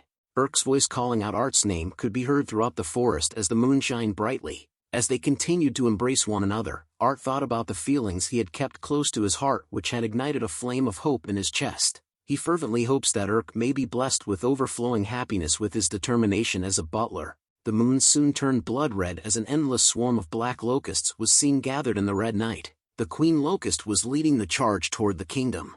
The plan to subjugate the 500 billion swarms of black locusts was a success, as Her Highness Princess Leia was able to prepare magic ores and wheat flour in large quantities. Thanks to that, the subjugation of the black locusts was a huge success. Art and the rest only needed to finish off the remaining few now. Adventurers and royal knights could be seen slicing and dicing towards the black locusts that surround them. Pettis appears on the battlefield and shouts at everyone to give these pests hell. An adventurer could be seen lighting a fire in the midst of the battle, giving off a huge smoke. Urk tells Ramon that the smoke signal had started, which prompts him to state that the battle against the black locusts had begun. He thinks deeply and states that it is all up to you now, which refers to Art, as he is seen hiding in the bushes watching the battle unfold. He sees the numbers of black locusts slowly disappear and realized that the troops had succeeded in diving their numbers, and that all he needed to do was to attack the Queen Locust. Art thought about his plan, and that even if he tried to break through with magic, he would still be stopped by the wall of black locusts, making sure that the ambush would fail. He thinks of everyone that had helped him so far and wished that those people were here supporting him, but Art brushes that thought away as he needed to do something about this by himself. He shouts out that he needed to do this myself. The Queen Locust finally reveals herself with a smile on her face.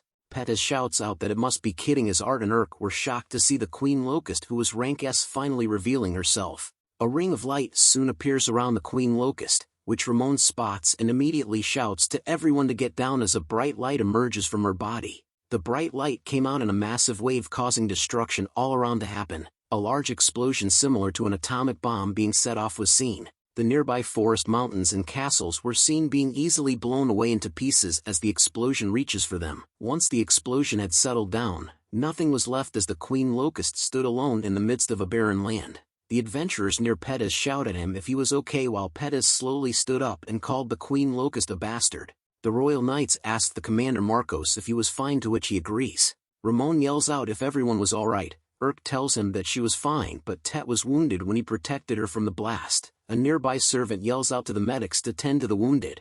Ramon and Urk looked back to where the explosion came from and remarked about its insane power.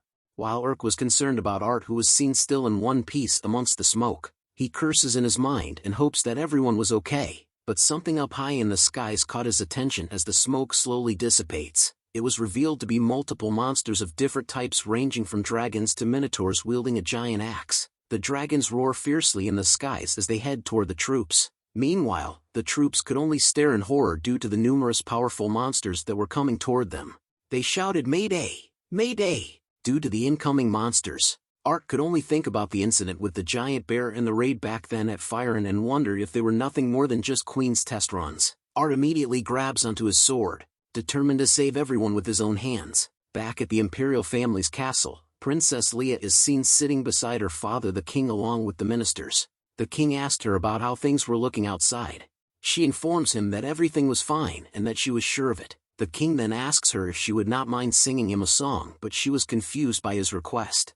He then tells her that it was pathetic for a ruler to be ill and bedridden at a crucial time for his kingdom and that he was worried for everyone's welfare which was keeping him awake. Princess Leia then tells her father that he was still a child, which shocks the ministers. She then decides to sing him a song while telling him that he did not have anything to worry about, as the person who was destined to be her future spouse was out there on the battlefield. The world's strongest butler, Art, was then seen preparing for the upcoming battle with the Queen Locust as he takes a heavy step forward. Princess Leia continues to sing the song to her father the king as Art is seen dashing forward and cutting down numerous monsters, each with a single strike and a single step forward closer to the Queen Locust. He then unleashes a flurry of strikes that cuts a monster in pieces. His eyes began to glow a bright blue light as he was determined to protect those he held dear. Art then decides to take a moment, before closing his eyes, to pray, hoping that his wish would come true, as Art needed nothing else but to just see Urk again. Ramon then calls out to Urk, telling her that there was a swarm of monsters and needed her to stay alert. Urk apologizes to Ramon and explained that she was lost in thought for a moment. A heavy thumping sound could be heard in the castle, as numerous shadows of monsters appeared close to where Urk and Ramon were. The people in the castle stood up on the walls and shouted in dismay over the number of monsters that were coming toward them. But Urk appears amongst them, shouting at them to not panic and ordering her guild unit to get into formation while occupying every ballista. She orders the remaining troops to gather the debris and to load it onto the ballistae. Ramon and Tet watched Urk give out the orders with concern. The troops shouted out that the firing squad was ready, and soon the ballistae fired away at the incoming monsters to the castle. The debris landed heavily amongst the monsters. Tet commented to Urk that it was impressive that they had stopped the monsters in their tracks. Urk tells him that learning the art of war at an early age from her grandfather had proved to be advantageous. Ramon had an intense look on his face and tells Urk that it was expected of his granddaughter to have flawless commanding skills and was glad she had stayed with them in the fort, but Urk tells him that it was her wish to be here. Ramon then began to ask her if she was lying to him, which stuns Urk. She turns her head away from him, asking what he was talking about, but Ramon could read her like an open book and tells her to speak honestly without hiding anything. Urk had a sad look on her face. Ramon continues to tell her that she was a kind soul with a strong sense of justice, but that comes with a heavy burden of responsibility, even if she tried to bury her true feelings. He tells her to remember that just because she hides her own desires for the greater good, it doesn't necessarily mean it's the right thing to do, as the most important thing was to look within herself and never lie about her own feelings.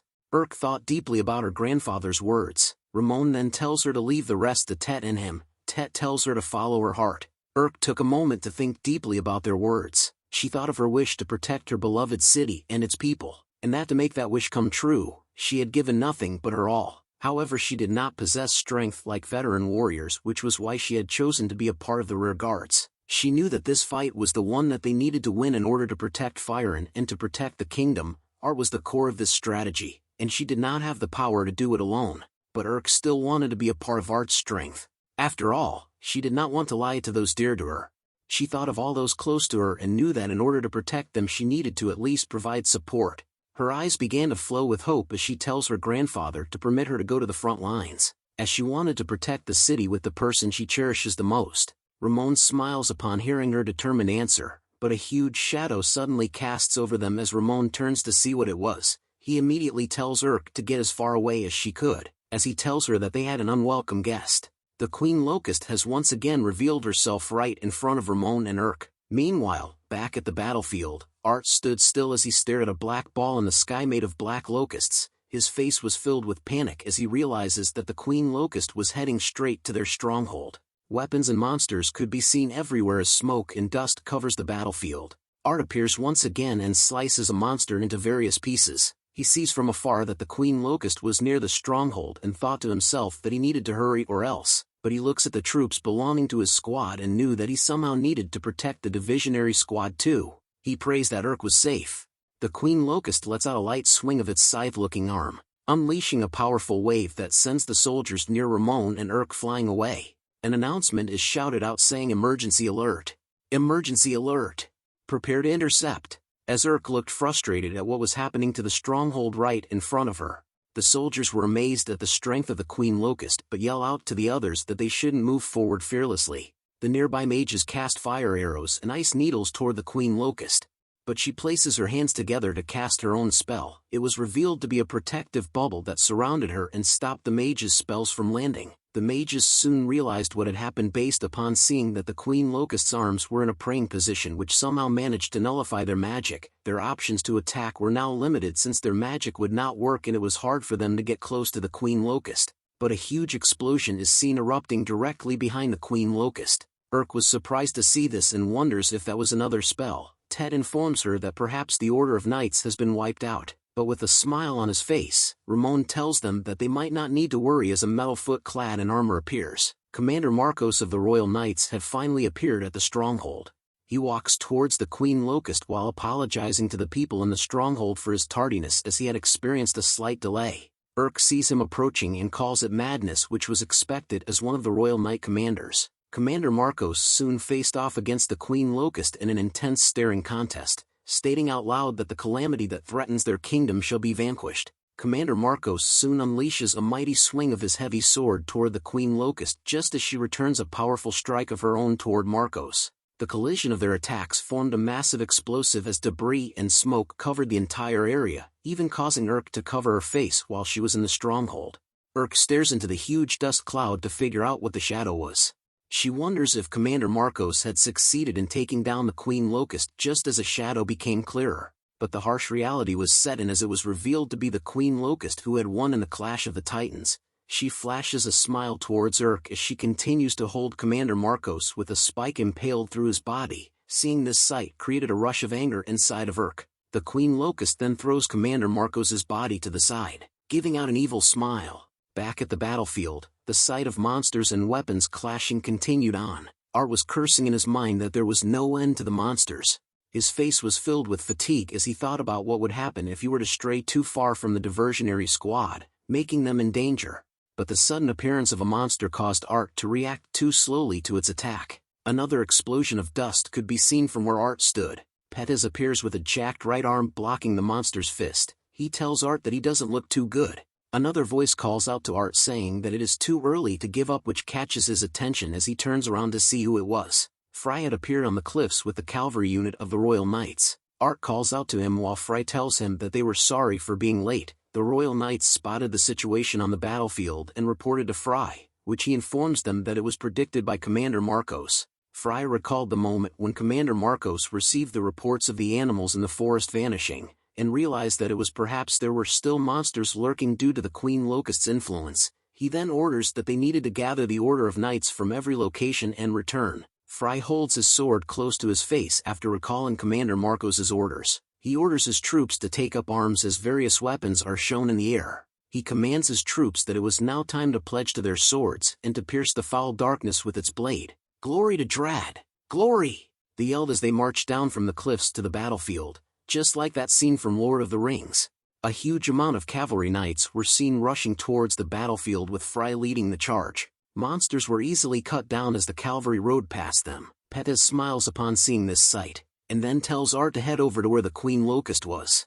But Art was hesitant to leave everyone alone on the battlefield. "Just go," Pettis said. He looks at Art and asks him if he wanted to be where Urk was, and that he wasn't going to look after a kid like Art on the battlefield. Art was stunned to hear that from Pettis, but Frey appears yelling out if they had forgotten about him. He casts a primordial magic called Frozen Tear to freeze a monster that had appeared too close beside Art. Art was surprised to see Frey. Frey tells him to not get the wrong idea as he was doing this all for the sake of his precious little sister. Other adventurers such as Huey, Thea, and Brad had finally arrived on the battlefield as well. Pettis then tells Art that he may have been thinking that he was fighting alone all this time, but instead should take a closer look. As he was not the only one, Art stood still on the battlefield where his comrades were helping him in defeating the monsters all around. His eyes began to water, but he wipes them off clean, which reveals his determined face as he tells them that he was going back to where his cherished person was, and that he promises to defeat the Queen Locust for sure. He tells everyone that they should all come home back alive and that it would be a promise. All of Art's comrades agreed to his promise just as Art dashes through the battlefield to return back to Urk. Back at the stronghold, the only one still standing against the Queen Locust was Urk as everyone else was lying among the debris. With a determined look in her eyes, she yells out as she charges toward the Queen Locust. Each time she swung at her, the Queen Locust deflected Urk's attacks, making her realize that this was the power of an S-rank monster, which meant that a moment's hesitation could mean death and that it was a gamble where the outcome was uncertain. But it didn't matter to Urk as she continued to try her best to attack the Queen Locust as she had made up her mind to fight. Urk appears in the air above the Queen Locust, preparing to strike her down, knowing that she wanted to protect the kingdom in which her cherished ones lived. But the Queen Locust had still managed to deflect her attack, but Urk was never going to surrender and continued to attack. But once again the Queen Locust blocks her attack, sending her back. Urk could only curse in her mind as she knew that she could not lose. Not here. Art's smiling face was reflected in her mind, but the evil smile of the Queen Locust was revealed as she finally unleashed an attack that Urk could not block. A sword appears and manages to stop the attack of the Queen Locust. Art had managed to carry Urk to safety with one arm while defending against the Queen Locust's attack with his other arm bent backward. Art looks at Urk and tells her that he was sorry that he was late, but Urk was confused about why he was here with her. He tells her that he needed to serve as her shield as it was also part of a butler's duty. Hearing those words brought tears to Urk's eyes. But just as they were enjoying their moment together, the Queen Locust attempts to cut them down, but Art manages to put its arm into two with a single swing of his blade. Art had now become serious. He tells Urk that they should now defeat the thing together as they both prepared to have the ultimate showdown. Subscribe, like, comment and share to support the channel. Thank you for the support. As Art prepares for the boss fight, Urk tells him that they couldn't casually approach the Queen Locust as her praying arms could nullify magic. Art hears this and tells her that he will pave a way and that she needed to wait for an opening and then strike. The battle begins as Art and the Queen Locust exchange multiple blows against one another at the speed of light. Art continues to wear a calm expression on his face as he dishes out his attacks while the Queen Locust smiles happily during the fight. The Queen Locust then decides to take a big swing towards Art and Urk, but he sees this coming from a mile away. As soon as the Queen Locust unleashes her heavy attack, Art dodges it with ease as Urk makes her way towards them. With a mad look on her face, she unleashes her own powerful attack. Art and Urk had done a combination attack that manages to land onto the Queen Locust. Urk looks at Art and was amazed over the fact that he had disrupted the Queen Locust's rhythm with a feint. The Queen Locust screams out in pain and begins to rush towards the both of them at once. Art then decides to meet the Queen Locust head first and blocks her attack once again. With a calm look on his face, Art continues to block and attack the Queen Locust. Urk watches from the sidelines and thought about how they were having an equal exchange of offense and defense. She thought that there would be an opportunity for her to strike, but looking at the battle between Art and the Queen Locust was something that was beyond her comprehension. The ground around them continued to break into pieces as they met each other's attack. The Queen Locust soon decides to back off from the fight and summon her Black Locust minions to cover herself with. Seeing this reaction brings a smile to our boy, who notices that the Queen Locust had let her guard down, using his IAI battle style. Art unleashed the air-rending wave which blows away everything that the Queen Locust had summoned. Art could see that the Queen Locust had definitely felt his attack as she disappeared into the smoke, but he doesn't hesitate and rushes into the smoke headfirst as well. Upon entering the smoky area, Art feels something coming out from it which causes him to twist his body to the side. This reaction allowed him to dodge something quick that shot out from where the Queen Locust was. Urk was beside Art as he rushed in and was able to dodge the attack as well as it caused the explosion behind them. Seeing this sudden attack made Urk warn Art that the Queen Locust might still have a move up her sleeve, but the feeling of the Grim Reaper having her in its hands soon overcame Urk as she looked to where the Queen Locust was. She wore a fearful expression on her face as she wonders what that illusion was just now, but Art shouts at her to watch out as he felt that something wasn't right. Urk tries to compose herself, but she continued to tremble as she held her sword up high. She wonders what this feeling was, as it wasn't exactly cold. She soon understood that this was an instinct. It was fear. The Queen Locust finally reveals herself once more with an upgraded look. She had revealed her own version of the Uchiha clan's Sharingan as her body was covered in weird symbols. Both Art and Urk were startled to see its new form and wondered what it was. Art noted that the Queen Locust was probably unleashing its true power now. As they both brace for the upcoming fireworks show, Art tells Urk, "Here it comes." The Queen Locust had unleashed multiple beams of light which our boy still manages to dodge by bending it like Beckham. Urk could see that Art was busy with dodging the attacks which made his advantageous counterattack sealed. She knew that she needed to do something because at this rate, they would lose.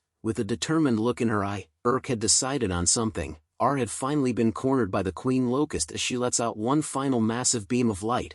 Art could simply stare at it as he couldn't dodge it at this rate. The Queen Locust attack finally lands onto Art, which causes a massive explosion, but Art was still able to open his eyes as he was alarmed to see that Urk had blocked the attack for him. She tells him that she was going to bridge the gap between them, and that she needed Art to use her as a decoy in order to land a decisive blow on the Queen Locust. "What?" shouted Art as he couldn't believe her plan, but Urk tells him that she could also help with a determined look on her face. Seeing this side of her brings shock to Art, but he soon smiles. In the midst of the boss battle, he tells her Urk that he had one request. Bowing his head to her once again, Art tells Urk to command him to defeat the Queen Locust. Urk was too stunned to speak for a moment.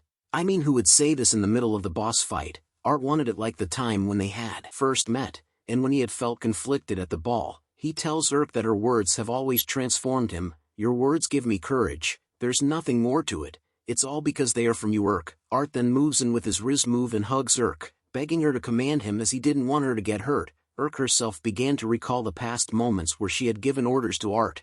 Her eyes revealed that she had come to a decision. With a firm voice she orders Art to defeat the Queen Locust. "At your command," said Art as a new sense of fighting spirit arose in his eyes. He began to cast the enchantment physique boost, which shone a bright pillar of light onto him. The bright pillar of light radiated throughout the battlefield so brightly that even Urk had to cover her eyes from the brightness. Art had finally achieved Super Saiyan mode, a Riz level of over 9,000. Art had reached the immaculate perfection state. The moment he touches the handle of his sword, the Queen Locust unleashes a barrage of laser attack once again towards him, but this time was different. Art had instantly appeared right behind the Queen Locust, dodging her attacks so fast that it left her speechless. The Queen Locust tries her best to turn around quickly to attack Art once more, but it was too late. As you know in anime, the moment a swordsman sheaths his sword back, the fight was already over, and that was exactly what Art did. He slowly sheaths back his sword as pieces of rocks floated around him and the Queen Locust. Using his IAI swordsmanship once again,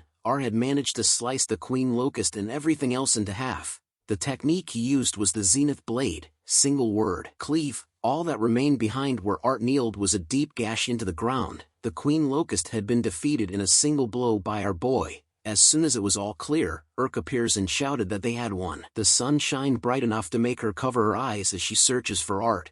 She sees him standing over in the distance, but Art soon falls to the ground. "Art!" shouted Urk with concern as she rushes over to his side. After the boss battle with the Queen Locust, we return to the Isfil family estate's garden. Art appears to be fine as Urk asks him about how he was holding up. He tells her that he was doing fine thanks to her. Ramon was present as well and commented that it was expected of their hero. But Urk continues to question Art about whether he was sure that he was okay as she saw that he couldn't move until yesterday due to his magic's backlash. Art begins to move swiftly to show Urk that he was fine. Now, since he had drank a ton of emergency potions that he made through alchemy, Art explains that alchemy was a life magic that combines materials to create something new. Urk agrees with Art about his potions as she tells him that everyone here along with Marcos were able to recover due to them being truly impressive. Art was glad to hear that and mentions that it was thanks to everyone. He soon asks her if Frey had returned to the capital, but Urk completely skips over any topics of Frey and asks her grandfather about what he wanted to discuss.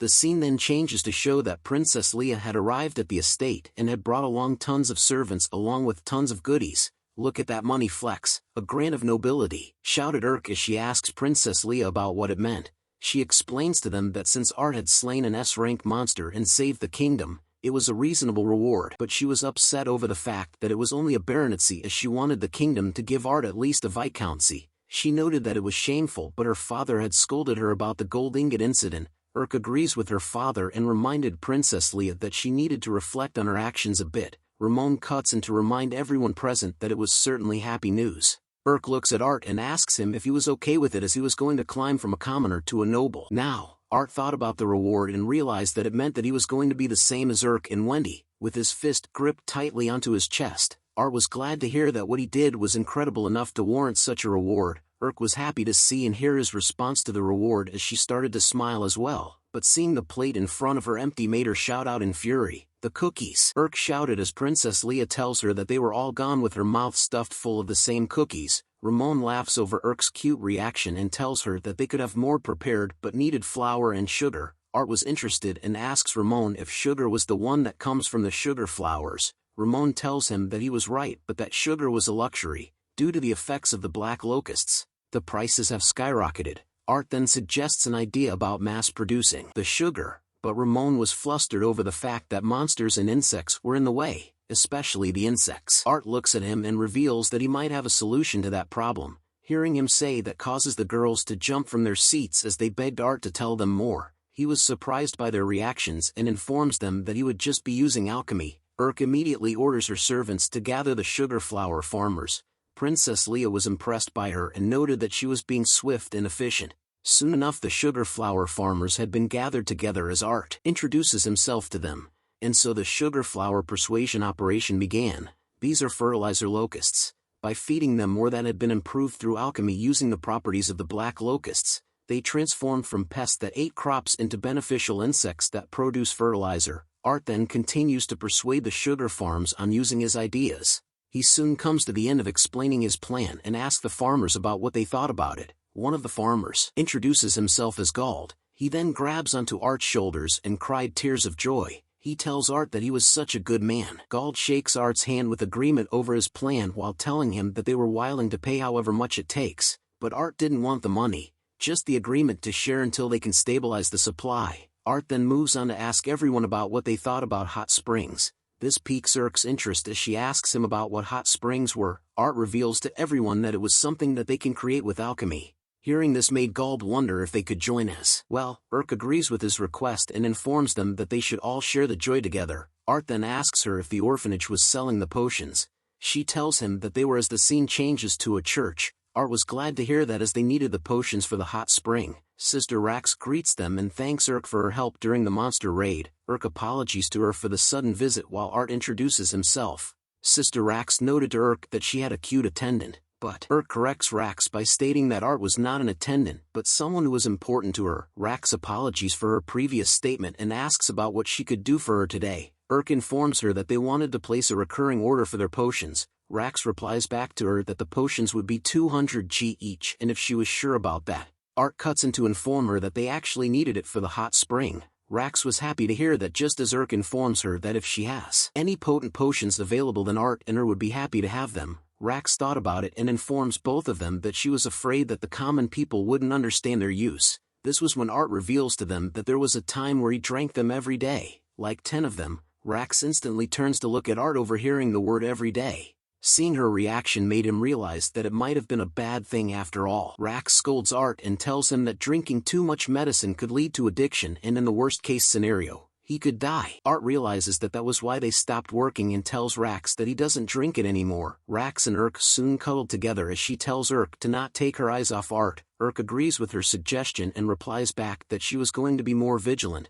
Art then proceeds to ask Rax about why does a high-density potion cost so cheap. Hearing that question made her show a sad look on her face. She soon reveals to Art that it was because she was a dark elf. Our boy was stunned to see this as he had forgotten that dark elves were discriminated against just because they were said to be close to the devil. Rax adds on to say that the merchants told her that the products made by the so-called tainted elves were disgusting. Urk was furious to hear this and asks Rax to tell her who these merchants were so she could give them a piece of her mind. Hearing that reply made Rax thank Urk for her consideration. "Sister, we're hungry," shouted a few young kids that appeared behind Rax. She looks at them and informs the kids that they still had guessed. The kid mentions to Rax that there was a leak in the roof again and so she tells him that they would fix that later. Urk and Art stood back to see Rax comforting the orphan kids. She tells them that she didn't care about what they said about her as all she wanted to do was to protect these kids. Rax simply adores the humans after all. Seeing this action stuns both Art and Urk who then exchange looks with one another. Art then asks Rax if they could help her and she was happy to hear that. The scene changes to a sparking hot spring room. Art stood in front of a group and tells them that he was going to create the hot spring now. He recalled a past memory from when Wendy had forced him to make the rejuvenating secret hot spring. Art began to cast his alchemy magic, combining high-level potions with hot water, adding washing lavender and rosemary, using alchemy magnesium large or in various materials all together. Hence Art had created a hot spring that uses high potion bubble bath water. The girls immediately went to check on the water and were impressed by how soft it was and how bubbly it felt. Rax was impressed by the lovely rose fragrance. Gald on the other hand was unsure if they could use such an amazing thing. Art wore a joyful expression on his face as he tells him that this one was for the ladies and that they were going to another room. Urk then calls out to Art and informs him that he had really outdone himself this time and thanks him for his efforts. Our boy was stunned but smiled happily at Urk's compliment. She continues to watch him leave the bath as he directs the gentleman to another room. The girls then started to undress themselves to enjoy the bath. As they undressed, Rax asked Urk if she wanted to join Art in the bath together. That question made her flustered as she couldn't reply back to her. Feeling embarrassed by her reaction, Urk tells the girls that they should just get in the bath. Rax giggles over how adorable Urk was acting. This image was made for the boys. All hail the author and drawer. The three ladies had finally entered the heavenly bubble bath, where they rubbed themselves clean with the delicious water that Art had made. As they immersed themselves into the water, they were happy to feel that their skin was so smooth and that their hair felt silky. All three girls felt that they were in heaven, back in the boys' bath. Ramon and Tet were hugely impressed by Art's skill to make the bath and commented that he was capable of anything and was a gift bestowed by the heavens. Urk could hear that Art was enjoying himself as she hears the boys talking loudly in the bath. Rax commented that she had never met someone as kind as Art before. Urk agrees and tells her that when it comes to himself he was hopeless, which made Rax question why he would need her since he could easily earn his own keep. Urk reveals that Art always goes all out for others and that he was strong, straightforward, and kind. Rax instantly smiles at this reply and playfully teases Urk about how much she loves Art. Hearing that kind of response causes her to be flustered once again. Rax then gave her a piece of advice, telling Urk that Art was a really wonderful person, which was why she needed more confidence to support. Urk instantly blushes hard as she submerges herself into the water. Seeing this reaction made Rax realize that even Art may not have noticed her feelings yet. Rax then tells Urk that she fully accepts her potion request, hoping that for the sake of the children she could provide some assistance to her. Urk looks at her and grabs her hand in response while telling her that they were counting on her. Rax then changes the topic over to giving Urk a cute makeover since they were here. Urk couldn't believe that someone had called her cute, while Princess Leia voiced out that she wanted one as well. The scene then changes to a carriage where a voice is giggling. A letter and a picture of Art is seen in someone's hand as the voice spoke out loud that all the pieces were in place. It is revealed to belong to a man in a big hat, who wore an excited smile on his face as he thought about how he needed to make sure to get his hands on the big business person Art. As the family gathers together in a single room, the maid arrives, informing our princess that there was a visitor for her. A man appears at the door this time, with a long beard and wide smile. He takes off his hat, and bows his head, greeting everyone in the room for the first time and introducing himself as Flavoric, owner of the Eternal Shop in the royal capital. The appearance of this man would mark the beginning of the incident. Seeing him here, the Lord questions Flavoric on the reason why the second most famous shopkeeper in the royal capital would come here. But before answering the Lord's question, Flavoric snaps his finger, summoning the presence of numerous shiny presents everywhere behind him. This sudden action draws the Lord's attention as he questions the reason behind the enormous amount of presents. Suddenly, with a creepy smile on his face, Flavoric reveals that he had heard rumors about the powers of Art, and that thought that it could be beneficial for business. The scene changes to Flavoric screaming out Art's achievements by creating a bed, lemon water and a hot spring, calling those things revolutionary in the works of God. But the princess cuts in, stating that Art didn't plan on using his powers to make money, which Flavoric found a waste. But then Art decides to ask him about why he started his business in the first place. Flavoric reveals his sad past, telling everyone that his mother had gotten sick in the past, and a merchant had demanded a huge price for the medicine in order to heal her. They were so poor that they couldn't pay. In the end, Flavoric's mother had passed away without even complaining, telling him on her deathbed that he should do business for the sake of others. After telling his sad story, Flavoric turns to Art, begging him to use his powers for the sake of the world and its people by doing business together. But the Lord intervenes this time, wondering how much of the profit they would get and for Flavoric to state the rights in a concise manner. Hearing this question, Flavoric expected this from the former prime minister of the country and knew that a bad lie would result in his downfall, so he told the Lord that they would share the rights, each owning 50%. But the Lord was quick to dismiss his proposal, countering that they should receive 90% of the rights, which shocked Flavoric. Even the princess was concerned about the sharing rights ratio, but the Lord was fixated on his choice. In response, Flavoric took out a letter from his jacket. Upon seeing it, the Lord thought it was a threat, but Flavoric assures him that the letter has nothing to do with his family. Instead, it was a secret letter meant for Art's eyes only. Hearing that, the Lord, Princess and Butler were all startled. Flavoric began his threat, telling everyone that he knew of Art's secret that a lady close to Art had told him about, which meant that if Art's secret leaked out, it would damage the Icefield family. But the Lord wasn't impressed at all by the sudden threat. Instead, he pulls out another letter and flexes it towards Flavoric, who couldn't believe that there was a second letter. Without hesitating, the Lord throws the letter to his feet and tells him to read it. Opening the letter and reading it, it states that Flavoric had paid someone a large amount of money to reveal all information about Art. It also states the truth about his background, that he was actually from a merchant family and that both his parents were retired. They also knew that he had obtained secrets about other people and used them to sway negotiations in his favor. After seeing that his lies had been exposed, Flavoric tells the Lord that they were actually lies instead. But it was useless. The Lord knew everything from the start, and had been baiting Flavoric from the beginning to see if he had any extra information. With a serious look on his face, the Lord was pissed off for the first time in a while, threatening to destroy Flavoric's entire clan, all because he tried to mess with their Art. The butler and the princess were impressed to see their Lord this way, while Art was becoming teary-eyed for what the Lord was doing for him. As the Lord continued to scold Flavoric, Art's eyes were drawn to the letter on the ground, so he went and picked it up, opening and reading the contents that were inside of it. After being defeated, Flavoric ended up bowing his head while kneeling on the ground. He started to tell the truth to everyone. In honesty, he shared that he was drawn to Art's magic.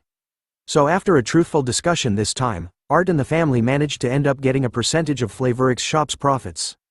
Using his riz, Art was glad to hear that Flavoric's mother was actually alive, as he knew that it would be sad if she was really dead. Seeing how sincere Art was being brought tears to Flavoric's eyes as he trembles before the strongest butler in history. But the Lord warns Art not to easily forgive those that have tried to wrong him. Even after hearing the Lord's words, Art still decides that it was all right. He grabs onto Flavoric's hands, telling everyone that it is only when people are treated kindly that they feel truly forgiven. With those words, the Flavoric commotion came to an end, or at least that's what it looked like on the surface. Now, the princess was shocked to learn that Art had read Flavoric's blackmail letter, which made Art decide that he was going to the royal capital now, so the princess decided to tag along. In the royal capital, our boy appears in front of a door, knowing that the only person who knew such information about him was a woman, including that handwriting. Only one person came to his mind. As he knocked on the door, a familiar voice was heard, asking who it was. Wendy appears, dressed in a nightgown with a painful expression on her face as she sees Art standing in front of her. Art looks at her with a slightly pained face, greeting her quietly as Wendy continues to stare in disbelief. They soon entered the room together. Wendy faced away from Art, who could only stare at her in silence. After some time, Wendy questions him on how he had managed to find her. Art reveals that the information came from Flavoric. So he questions her on whether the contents of the letter really came from her, but Wendy continues to deny it, shouting at Art that she didn't know about it at all. Wendy finally snaps, shouting and revealing to Art that ever since their last meeting, her life has been in ruins. Her family, the Rubedo family, had fallen, and now, even her own father was in prison. She blames it all on Art, turning around to tell him to get out of her sight, but after looking at our boy, who simply smiled back at her, Wendy became quiet upon seeing this. Turning around from Art once again, before asking him why he didn't understand that she hates him. But Art wonders if what she said was really true. She confirms it, saying that our boy was an eyesore. Art then questions her on why she gave the money she got from Flavoric to the information broker. Art had heard about how she had given away all 50,000 gold that she had received, and didn't even keep a single coin. Art further notices that she even kept the black dress that he had made for him specifically. Hearing all this, Wendy shouts at Art to leave at once, but Art simply replies to her that he was glad that she was alive. And reveals with sincere eyes that he didn't hold any grudge against her at all, bringing tears to her eyes. Art finally reveals the letter that he had gotten from Flavoric. The content inside wrote that regarding Art's investigation, who hails from the neighboring country of Aldred, his parents were slaves. As proof, a slave mark is engraved on his left shoulder. After reading this, Art knew who provided the information, as the only one who knew about this was Wendy, but he also realized that she had lied in certain parts. Art reveals that the scar on his left shoulder is not a slave mark but a burn from when he was a kid. A flashback is seen where Wendy throws a steaming hot cup of tea at Art, which lands on his left shoulder. Art had never once forgotten about that memory, but still, he chooses to forgive Wendy. As he was happy to know that at least, she still considered him as family. Returning to a past memory, where young Wendy declares to young Art the day that he becomes her butler, and also that he was her family from now on. Art's final words broke Wendy as she rushed in to hug our boy, apologizing to him repeatedly. With tears streaming down her face, she reveals to Art that she had always wanted to apologize for taking advantage of his kindness. With a hand on her shoulder, Art says sorry too, for not being there when she needed him, but this time, he wanted to support his cherished Lady Urk instead. Hearing those words, finally broke Wenty as she wails in sorrow, crying her tears out as Lady Urk stood by the door, listening to their conversation the entire time. Thanks for watching the latest part from the voice of Manhwa. Subscribe for more content and don't forget to comment below what you want to see in the future. Like and share for more.